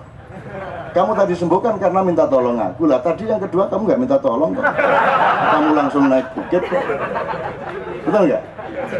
Yang kedua kamu nggak minta tolong, kamu langsung naik bukit karena kamu berkesimpulan daun itu bisa menyembuhkan. Oh tidak, daun tidak bisa menyembuhkan. Mungkin daun aku izinkan bisa menyembuhkan, tapi itu tidak mutlak, terserah aku. Jadi aku bisa menyembuhkan kamu, bisa dengan daun, bisa dengan tidak saya apa-apakan, bisa dengan kamu kepalamu terbentur kayu, bisa aja, terserah dia pokoknya. Gitu loh. Jadi teman-teman sekalian, saya bicarakan soal ini supaya Anda itu hidupnya itu penuh kemungkinan. Sesuatu yang mustahil itu jangan dianggap mustahil. Sesuatu yang sudah pasti jangan disebut pasti, nanti dulu wes tau gak mesti rek. Pendidikan ya ndak mesti, yang baik itu kurikulum yang mana yang ndak tahu, yang benar itu dipilih DPRD apa rakyat langsung, yo gak jelas. Yo podo apike podo eleke. Gitu loh. Wong itu kan orang tidur telentai, tidur miring kanan, terus semutan binggingen. Wah, ternyata yang baik itu miring ke kiri. Akhirnya dia bikin undang-undang tidur miring ke kiri. Begitu miring ke kiri, semutan meneh. Waduh, ternyata salah juga.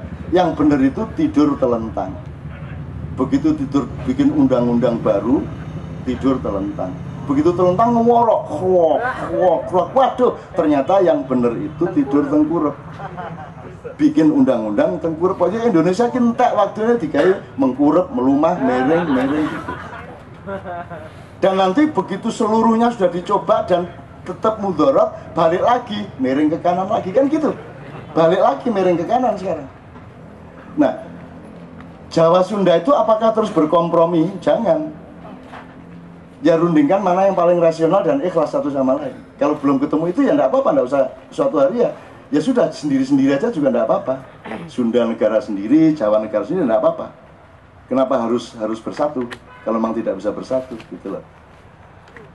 Tetapi tidak boleh Sundanya distortif, tidak boleh Jawanya distortif. Sunda harus benar-benar Sunda, Jawa harus benar-benar Jawa. Menurut saya begitu. Kalau bikin gaduh-gaduh itu jangan meremehkan kubis. Jangan bilang kalau kubis itu primordial. Kan gitu. Sekarang kan begitu kita ngomong Jawa, wah primordial. Jawa sentris. Loh, lah wong Jawa gak ada Jawa sentris, wong Jawa aku. Tak yang penting output saya baik, enggak kan begitu. Kalau saya ayam, biarin saya jadi ayam. Yang penting saya memberi kebaikan kepada kamu. Tapi saya jangan disuruh berubah menjadi bukan ayam. Gaduh-gaduh harus benar kubisnya, lontongnya, kacangnya harus benar-benar kacang. Sunda harus benar Sunda. Supaya kamu bisa mengkritisi Bhinneka Tunggal Ika. Kamu tidak pura-pura dengan Bhinneka Tunggal Ika. Sekarang saya tanya, Bhinneka artinya apa?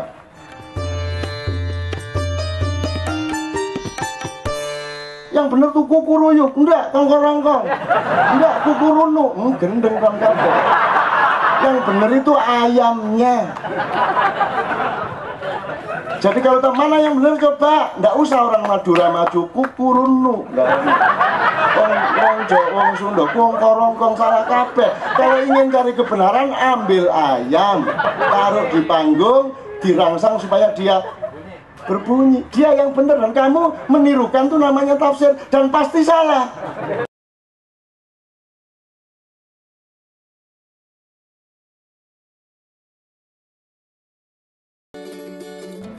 Beraneka ragam macam-macam. Tunggal, Ika, itu ya.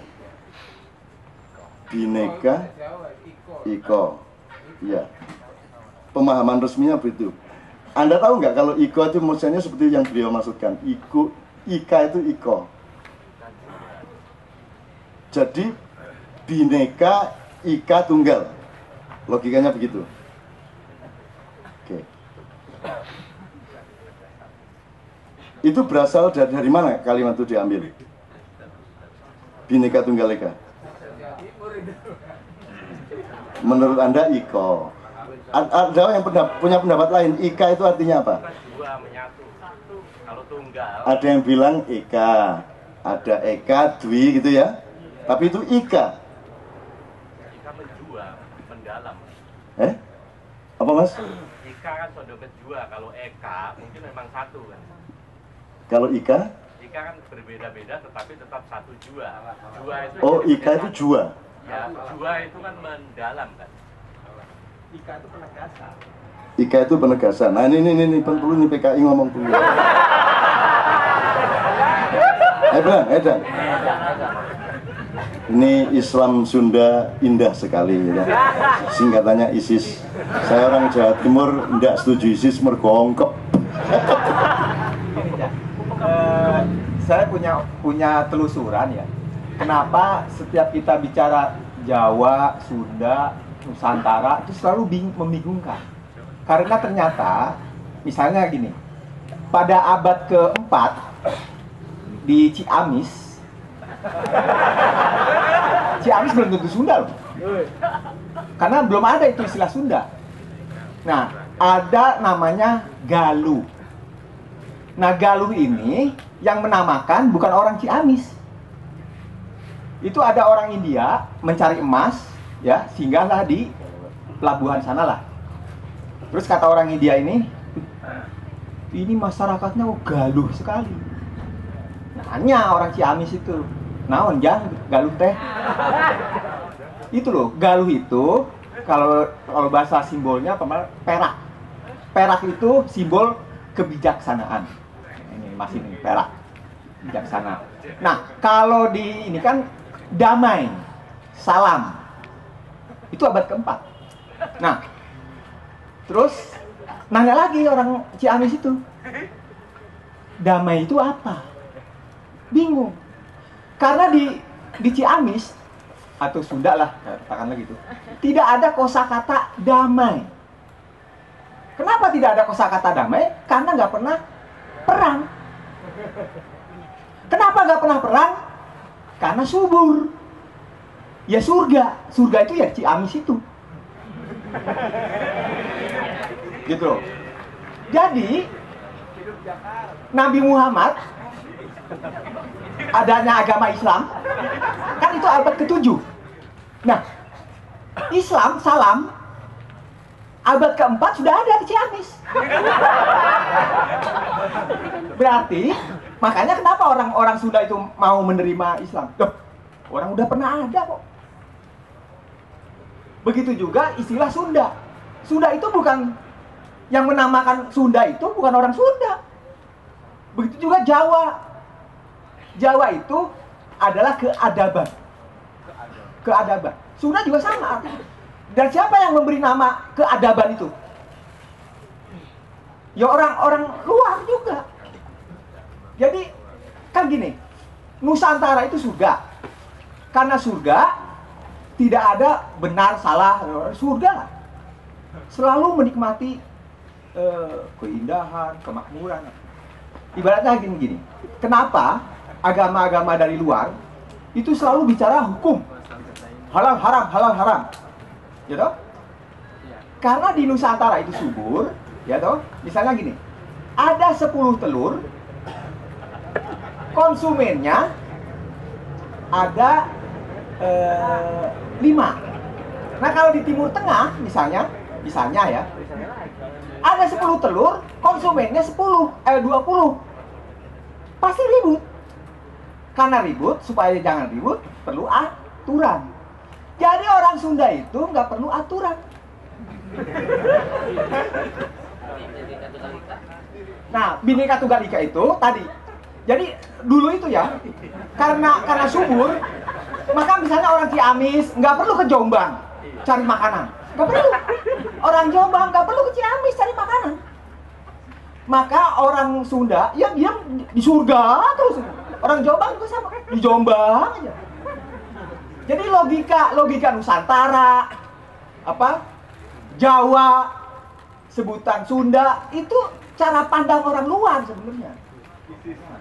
Nah, istilah Bhinneka Tunggal Ika itu, nah kan itu istilah itu abad setelah menuju keruntuhan Majapahit, Pajajaran, yang kedatangan konsep imperium.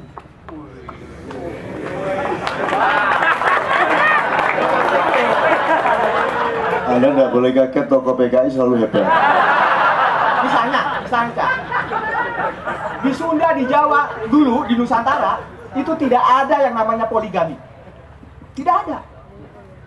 Karena bangsa Nusantara adalah penganut monoteis, dalam arti yang sesungguhnya monoteis. Apa monoteis kalau menurut Quran? Orang yang selamat itu yang berserah diri sama hukum alam. Nah, orang Sunda itu, orang Jombang itu nggak mau menyebut semesta alam ini Allah ke, Tuhan ke. Karena apa? Tewaas kata orang Sunda. Nggak berani. Nggak tega. Bayangkan yang semesta alam itu kok bisa dijangkau oleh Allah, oleh Tuhan. Nah, berarti kita nggak usah bingung dengan istilah Jawa, Sunda, Nusantara gitu loh. Ya. Dengan demikian tadi yang Jawa sama Sunda peduli amat dengan Bhinneka Tunggal Ika. Orang dari dulu kita itu udah mesra. Tidak ada yang satu menguasai yang lain. Kita sampai sekarang dikuasai oleh lain, asing. Itu aja. Termasuk konsep kan udah benar. Nih, itu saya heran tuh, yang mengaku-ngaku nasionalis, ya, nggak paham Pancasila. Jelas di kita itu Kalau mencari pengelola, patih kalau menurut Cak Nun, itu kan harus yang memilih, orang yang terampil, harus yang lebih bijak dong. Masa diumbar, suruh milih, petani apa segala macam suruh milih. Loh, petani ya petani. Jadi Benika tinggal ikanya. Oke. Yang mendasar dulu. Nah, justru dengan dipilih oleh apa? Oleh awam, ya, umat itu awam. Awam sama dengan bodoh. Ini sebenarnya nggak ada hubungannya dengan balik. Karena gini, ini yang mendasar. Kalau pemilihan langsung itu pasti penyeragaman selera. Makanya dibentuk dulu melalui media televisi apa segala macam, supaya banal cara memilihnya. Bukan dengan yang dipimpin oleh hikmah, bukan orang yang berhikmah, yang berilmu kayak Cak Nun seperti itu. Gitu. Oke. Sip. Jadi teman-teman sekalian, ini Dadang mau sampai kemana aja? Anda semua saya mau lempengin dulu. Ini Tunggal Ika ini salah semua. Saya ikut dosa saya. Karena ini jadi gak karu-karuan.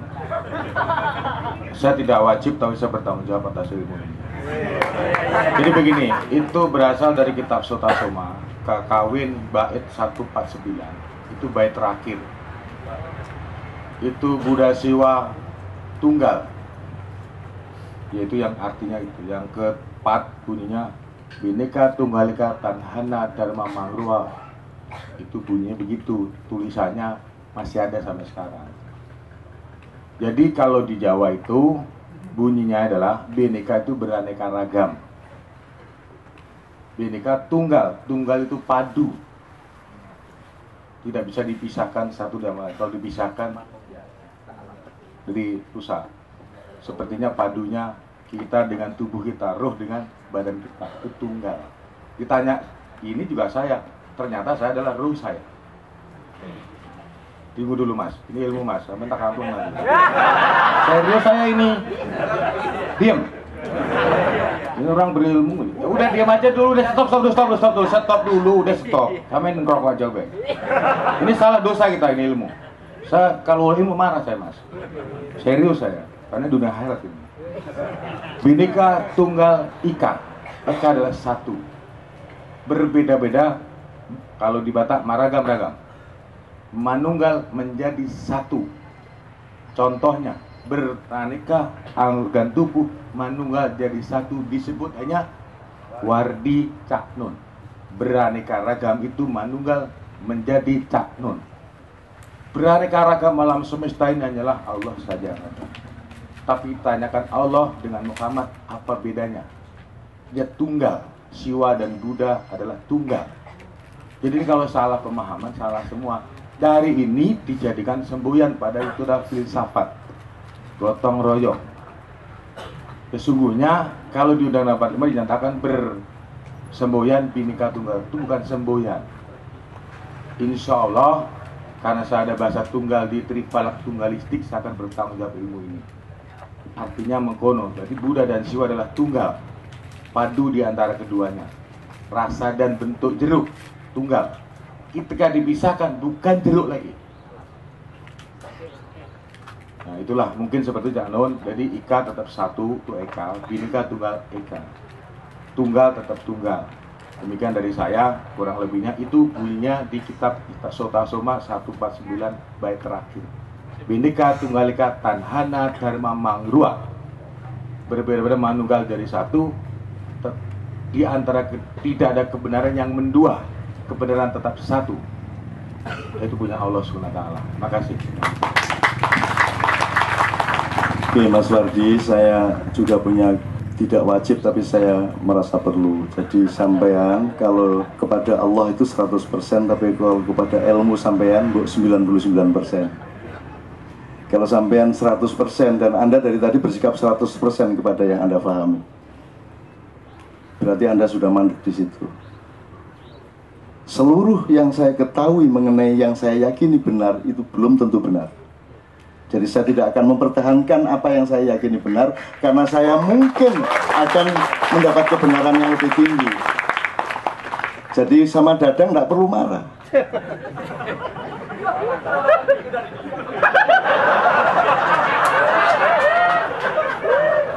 Dadang itu makhluk mulia dari Allah untuk memberi contoh kepada umat manusia. Wahai manusia, pandanglah Dadang, jangan ada satupun di antara kalian yang menjadi seperti dia. Itu gunanya Dadang.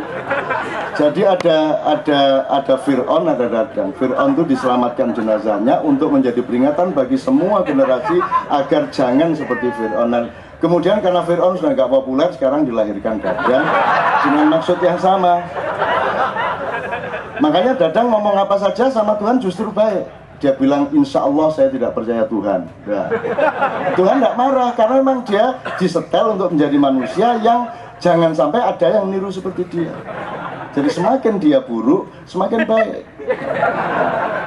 Nek memahami Dadang yang kebenaran formal yang ngelundas yang Dadang kok. Sampai muring-muring lah apa? Muring-muring kok nang Dadang. Wong Dadang ini mari ngomong ya lali dhewe kan. Dadang jenenge Dadang kok ya. Gitu loh. Tapi indah, sampean indah, Dadang indah, Mas Wardi luar biasa, kita andalkan. Jadi salah satu keinginan saya itu, kalau boleh ingin ya, kalau orang punya ilmu kesehatan, kita punya ilmu kesehatan sendiri kok, yang berbeda kok. Karena seluruh kesehatan di dunia tidak memperbolehkan Anda duduk sampai jam 4 pagi. Itu ilmu kesehatan manapun, dari Arab Saudi sampai Amerika, sampai Ethiopia, sampai Eskimo, itu tidak ada yang setuju orang begadang sampai pagi. Bahkan orang Indonesia ada yang juga terikut. Begadang jangan begadang, lalu kurang kok. Begadang jangan. Ya, oke. Tapi menurut saya begini teman sekalian, saya kira kita jangan menganggap bahwa ini tadi kan penuh pertentangan Mas sebenarnya. Tapi pertentangan itu jangan didramatisir, enggak apa-apa. Enggak apa-apa. Yang berpendapat dulu tetap begitu, toh nanti Anda akan mencari MOU. Pasti akan mencari kesepakatan terbatas, memang hanya terbatas. Tidak ada orang berpelukan 100%. Kalau kamu pelukan sama suami, yang sudah bersuami siapa? Wan, kamu pelukan sama istrimu, itu yang nempel dari kulitmu berapa persen?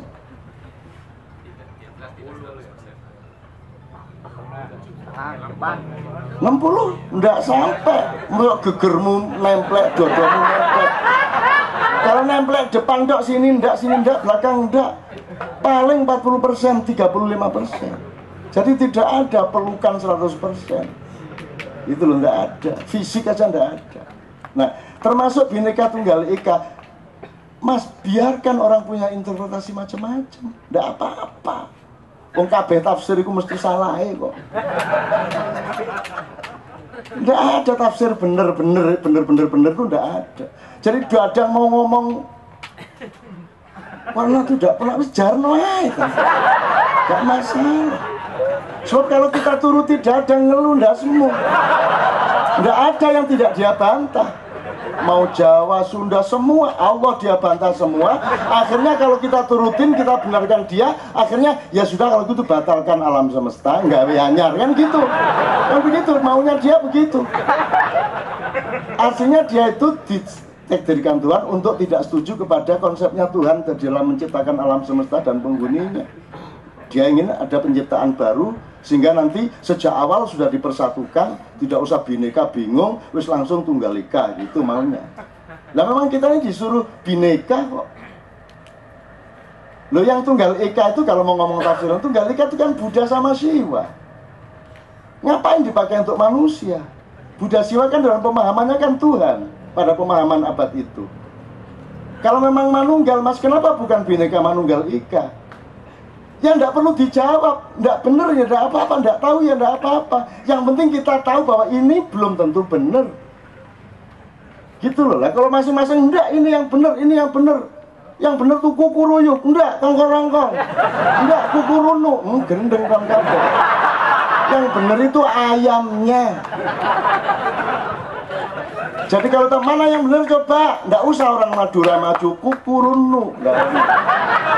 Wong Jawa, wong Sunda, kongkorongkong salah kabeh. Kalau ingin cari kebenaran, ambil ayam, taruh di panggung, dirangsang supaya dia berbunyi. Dia yang benar dan kamu menirukan tuh namanya tafsir dan pasti salah. Jadi jangan bertengkar tentang tafsir.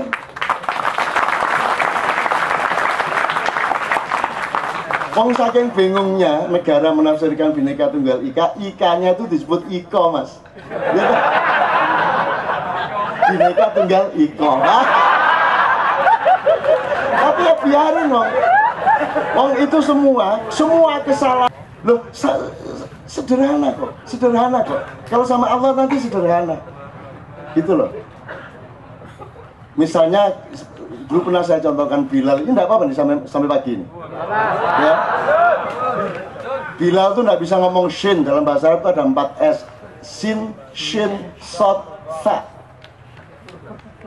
Tapi Bilal bisanya S gitu toh, 1 toh. Ashadu alla ilaha gitu toh. Protes sahabat lainnya, nggak bisa shin tuh kan shin, masa S. Jadi Nabi Muhammad ngene lho rek. Nek Bilal ngomong ashadu itu karpe ashadu, karpe ngono. Cuman metune cangkeme ngono wis gak masalah. Ojo moreng-moreng. Makanya di sini nih berbeda pendapat kayak apapun, nikmat semua, hikmah semua, ilmu semua, tidak ada masalah dan tidak ada pertengkaran di sini. Gitu loh, sopo ae setan rene loh, gak salah. Isi saja boleh. Isi saja boleh. Seandainya setan di sini ngomong macam-macam, sederhana penjelasan saya. Kalau apa kok bantau ngancani setan kok kan gitu kan?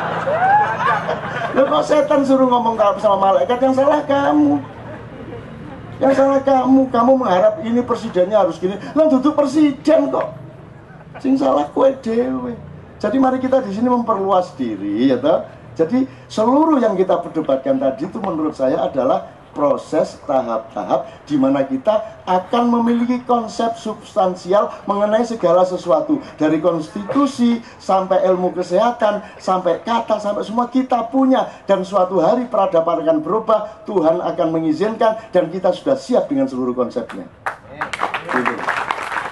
Jadi sampean itu anggota MPR. Kira-kira menula, nyusun macam-macam. Dadang itu kepala kejaksaan. Wabeh salah.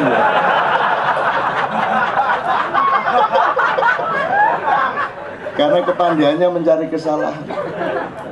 Dan itu kemuliaannya Dadang karena dia pandai mentidakkan segala sesuatu. Nah, dari seluruh perdebatan kita saya akhiri ya supaya tidak terlalu berkepanjangan. Dari seluruh yang saya akhiri, yang kita perdebatkan, tolong diingat, kita ngomong demokrasi itu atau dari tadi sebenarnya intinya itu kan the whole thing about demokrasi, sampai pemilihan langsung apa DPRD, apa saja semua tadi, sampai ada yang meremehkan organisasi pemuda itu kan semua kan perangkat-perangkat demokrasi. Mas Wardi atau Mas Nanang kan bisa menjelaskan secara tradisional lebih dulu mana demokrasi dengan pengenalan mengenai substansi demokrasi di bangsa kita, apa Sunda, apa Jawa, terserah.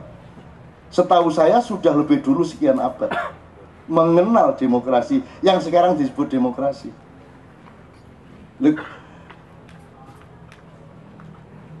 Kuliah anti korupsi Ciangele, arek cilik mau 5 wis cukup ya Mas.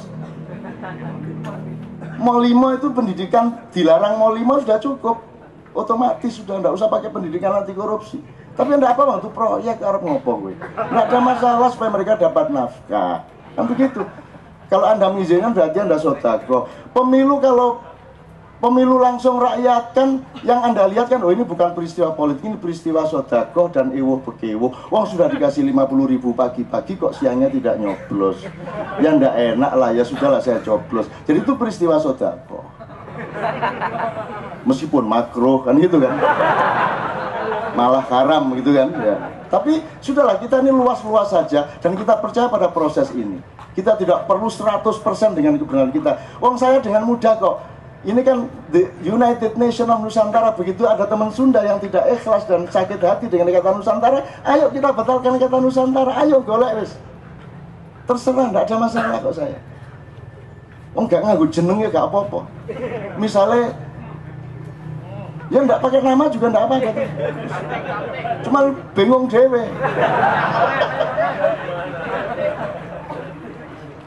Kalau Nusantara dipakai ya enggak masalah, ayo cari yang baru, sudah apa aja. Wah, yang penting substansinya adalah kita menemukan cara hidup yang baru, kebenaran yang benar-benar terjamin untuk banyak orang dan seterusnya, kan itu substansinya.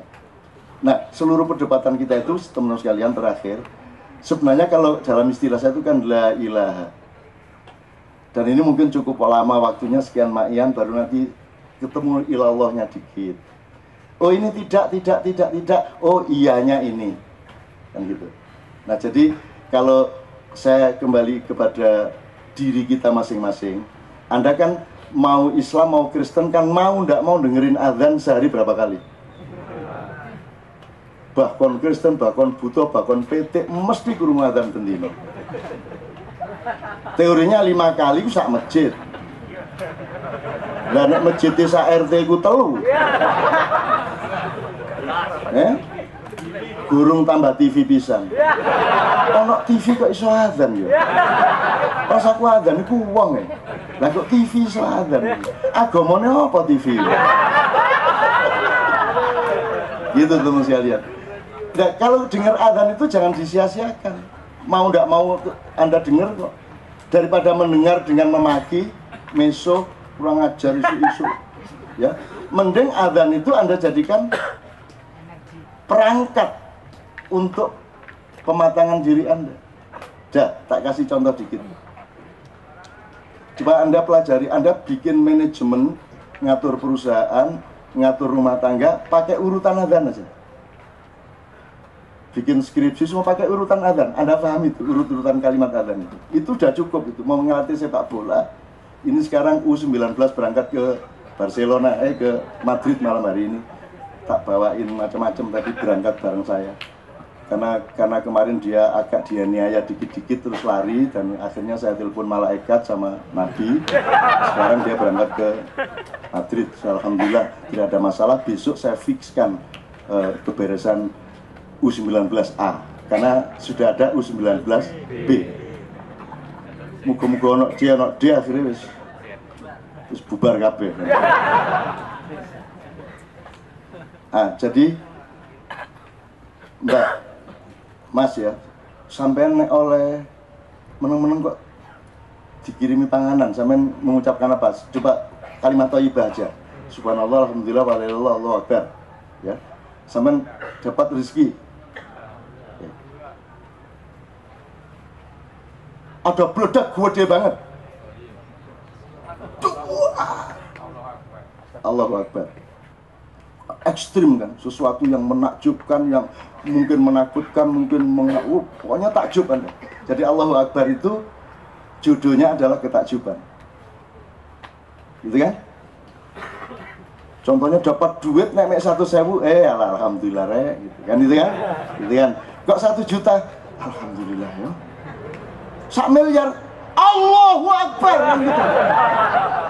1 miliar, ditukokno keropok, digelendengno. Gitu kan?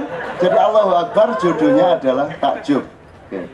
Nah sekarang Anda azan di masjid, ndak takjub apa-apa kok moro-moro Allahu Akbar iku lha apa sampean? Loh, ya karena untuk menandai waktu sholat. Loh wong gak duwe jam ta? Masa saya orang begitu bodohnya sehingga untuk ini sudah zuhur loh itu nunggu azan. Saya tidak melarang orang azan, cuman yang saya omongkan tadi adalah manfaatkan azan itu untuk pendalaman Anda. Jadi orang itu bilang Allahu Akbar hanya kalau dia takjub. Sama dengan Allah memberi kalimat gini.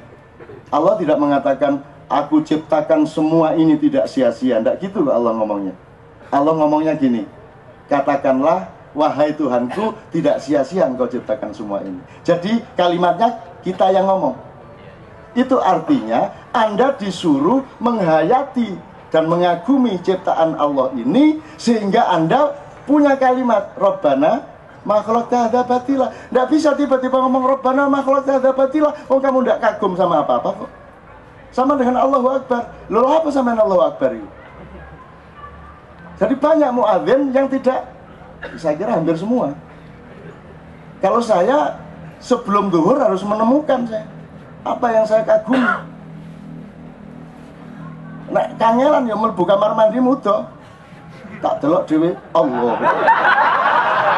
Ya Allah, kok iso ya kadang ngene kadang ngono. Kagum saya. Lu masa ndak kagum sampean? Lu sampean gak kagum tak kandhane Gusti Allah niku mboten kagum niku.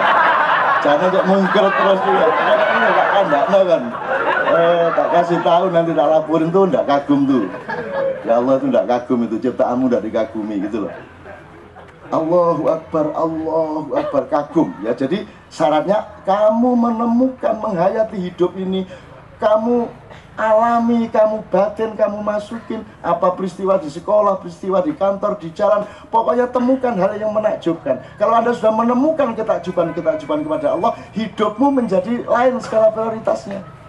Anda tidak kagum, tidak ngejar-ngejar yang sekunder. Nah baru Anda Allahu Akbar. Begitu ada orang azan, ya Allah, Anda ikut dalam hati Allahu Akbar. Nah kalau sudah Allahu Akbar, Anda harus tegaskan, mengagumkan tuh Allah, takjub tuh Allah. Noe itu zaman umur 4 tahun tak jalan-jalan di sawah itu lihat cacing nembus bumi itu, yuh, kok iso ya? Kok iso ya? Wih Gusti Allah ya jam tenan ya iso ya.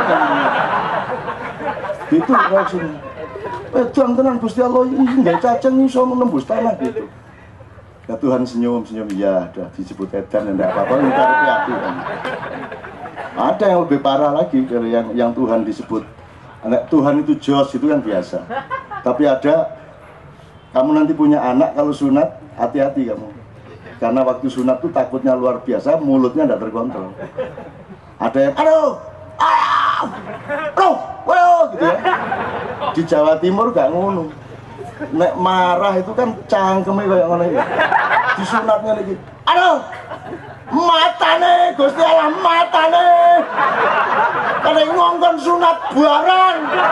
Matane. Gusti Allah matane. Gusti Allah di mata-matane. Aku krungu dhewe iku ya Allah arek saiki iki. Nyeneng temen selamat malaikat iku mesam ya arek cilik ya ta. Tapi matane gitu. Itu kasar banget matane. Presiden matane ya kasar banget iki Gusti Allah. Soalnya yang menyuruh, yang memerintah hitam kan Allah, di Gusti Allah di mata-matanya.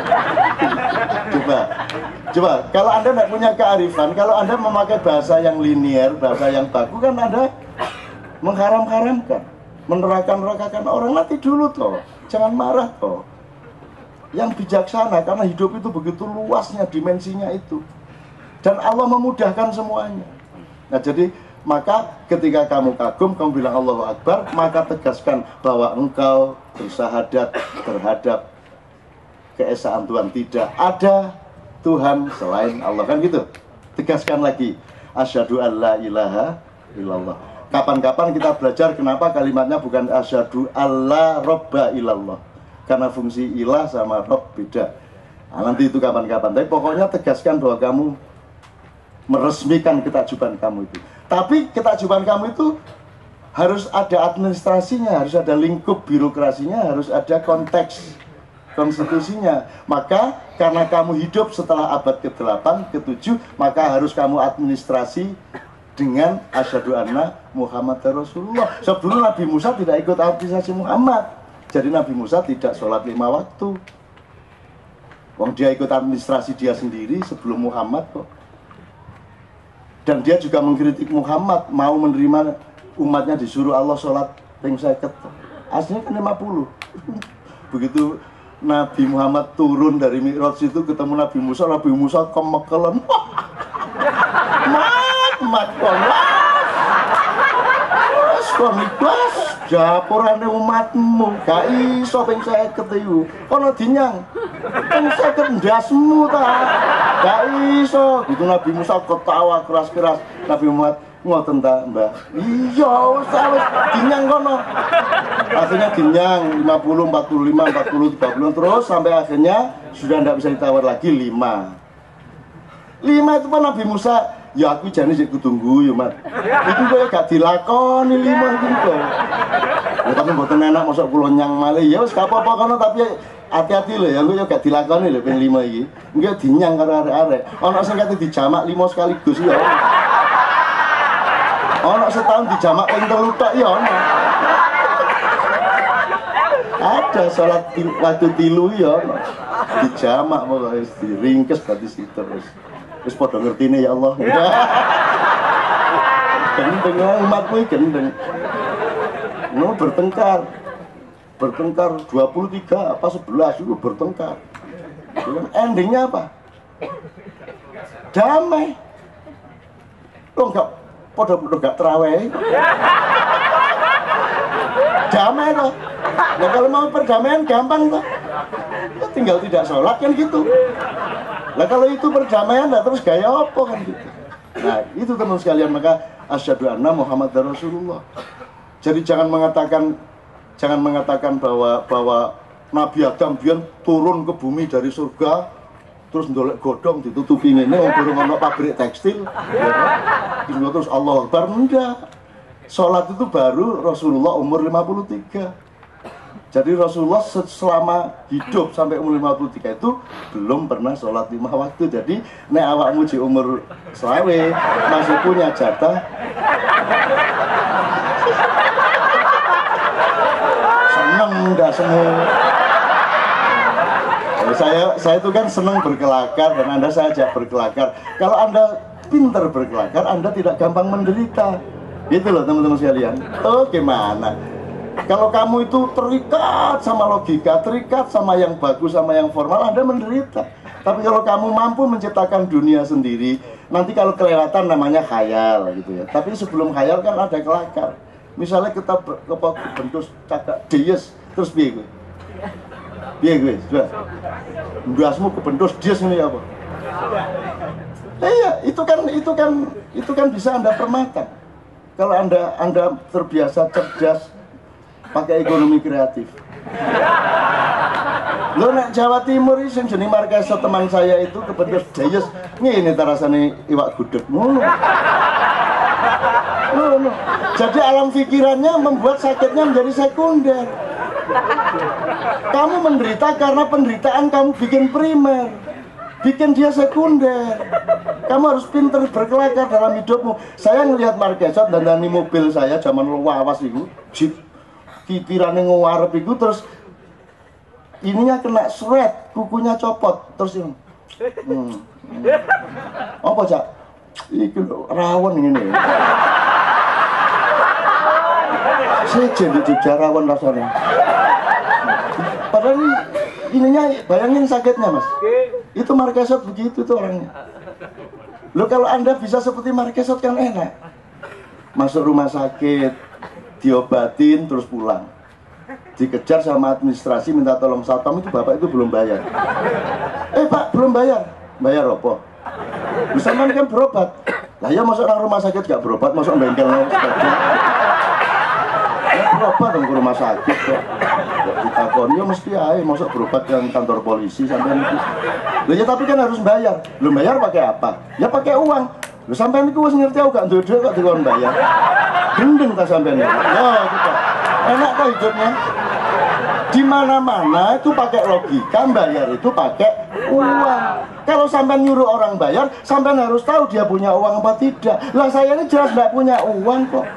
Kok disuruh bayar, sampean nggak masuk akal sampean. Jadi sudah nggak bayar, nesoni uang kau bayar. Enak itu. Terus mau dilaporkan ke polisi gitu? Ya enggak lah, akhirnya ya wes ngeluh dewe musuh Markeso. Makanya saya tulis buku itu karena orangnya dahsyat. Markeso itu bener-bener dahsyat. Kalau ada orang nakal di jalan motor weng dibalap sama dia, dikuntit, ntar sampai perempatan jalan begini set, dipalang depannya, terus ditekani. Dek, kon milih iki nang cangkemmu ta iki nang motomu ta apa tak banting ta milih ngeri ta Mas milih dia ya apa iki nang cangkemmu protolundumu ta ya itu yang ngeri lah melawan orang gitu. Jadi dan Marquesa tenang-tenang seperti itu. Marquesa itu siapa ya? Lu Marquesa itu anak yang kemarin kalau ke Padang Bulan ketemu Marquesa. Bukan saya. Marquesa itu teman saya waktu kecil berguru yang enggak itu. Bangsa watu di rumah tuh kok wit dia. Pokoknya terus nanti pakai pisau perang lawan raja tikus gitu-gitu. Zaman kecil saya sama pisau itu saya bawa tidur, saya bawa makan, saya bawa ke sekolah, saya bawa pisau. Saya untuk apa? Tancap-tancap ke pohon apa itu saya waktu itu pakar betul. Kalau ada anak nantang-nantang didatangi, dirangkul. Cepet Melayu. Terus Melayu cepet. Nek kontrak duit mate. Siapa nggak ngeri Mas ya? Jadi hidup itu Mas, kalau Anda gampang menderita itu karena yang salah cara berpikirmu. Kamu tidak sehat karena cara berpikirmu. Makanya kunci kesehatan dalam maknya sederhana. Jangan pernah berpikir tidak jujur. Dan jangan pernah hati tidak berendah hati. Jangan mengatakan, jangan pernah berpendapat bahwa kamu punya ilmu dan ilmu pasti benar. Itu hancur kamu nanti. Wes sak pinter-pintermu guyun dewe. Kamu harus ketawakan sendiri dirimu. Kalau kamu tidak bisa mentertawakan dirimu sendiri, yaitu rencana rencana mengalami disorganisasi kamu. Itu loh, itu beneran. Jadi makanya terus asyhadu anna muhammadar rasulullah. Kalau Anda sudah melegitimasi ketakjuman kepada Allah, tanda tangan daftar ke Nabi Muhammad untuk orang Islam, yang lainnya nanti terserah itu artinya nanti di sana akan bagaimana, monggo keyakinan Anda, baru Anda satu kali lagi melakukan upacara, kamu resmikan, kamu resepsikan. Kalau tadi kan cuma bersumpah, saya bersaksi, itu cuma akad nikah. Kemudian kamu harus resepsi, hayya 'alas shalah, Allahu akbar, kan itu. Hayya 'alas shalah itu resepsinya orang yang bercinta sama Allah. Kalau kamu sudah resepsi hayya 'alas shalah, baru kamu punya hak untuk menang. Kamu punya hak untuk cerah. Kamu punya hak untuk berbinar-binar. Hayya 'alal falah. Mari menuju kemenangan. Nah, capailah dalam hidupmu Allahu Akbar yang kedua. Karena kemenangan ini membuatmu Allahu Akbar. Allahu Akbar yang sebelumnya kan karena alam dan kehidupan, tapi Allahu Akbar yang kedua adalah karena engkau mencapai kemenangan yang sejati di dalam dirimu. Itu tafsir adani ngono rek. Bengi iki. Besok malam mungkin beda lagi. Ya ndak apa-apa wong tafsir toh. Jadi sampean aja ngekeng karo tafsir sampean. Tafsir itu bisa salah, makanya di Ma'iyah ini nyun sewu, di mana-mana di seluruh dunia itu yang namanya tadi misalnya apa? Tadi kan pendidikan politik, tapi apa parpol? Bukan toh? Kalau parpol kan mengikat anggotanya untuk taat. Makanya Ahok keluar dari Gerindra. Kan gitu. Tapi apakah saya pernah mengikat Anda untuk memilih atau tidak memilih? Oke, Anda ingat-ingat. Apa ya? Sekarang ilmu. Ini majelis ilmu. Apakah pernah saya menyuruh Anda percaya sama ilmu saya? Kan saya selalu bilang, ya iki ya sakarepmu. Tapi ini aku ngono iku. Kan gitu toh. Jadi Anda tidak perlu sami'na wa ata'na kepada saya. Nomor 3, kalau ini kelompok thariqat, di mana-mana kelompok thariqat itu taat patuh kepada mursyidnya. Apakah Anda harus taat kepada saya? Saya ingin tegaskan, bukan hanya Anda tidak harus taat. Kalau perlu Anda tidak boleh taat sama saya. Harap ngopo gue. Jangan taat sama saya. Gak mau saya. So kalau Anda taat sama saya terus kok nyopet, aku melak dilokno karo Gusti Allah. Jadi taat itu kepada melalui wacana saya ndak apa-apa, tapi tetap status taat kepada Allah. Jadi jangan taat kepada guru, jangan taat kepada orang tua, jangan taat kepada presiden, jangan taat kepada ulama. Mereka hanya jalan untuk sampai kepada ketaatan kepada Tuhan. Hakikatnya seperti itu. Jadi ini juga tetap kelompok yang sangat cair, dan Anda harus ambil keputusan sendiri-sendiri. Karena kamu lahir sendiri, nanti kamu mati juga sendiri. Dan tidak ada yang bisa nolongin kamu, termasuk saya. Maka kamu jangan jadikan saya mursyid-mursyid. Mursyid itu dosen farmasi di UGM, bapaknya Dalipin.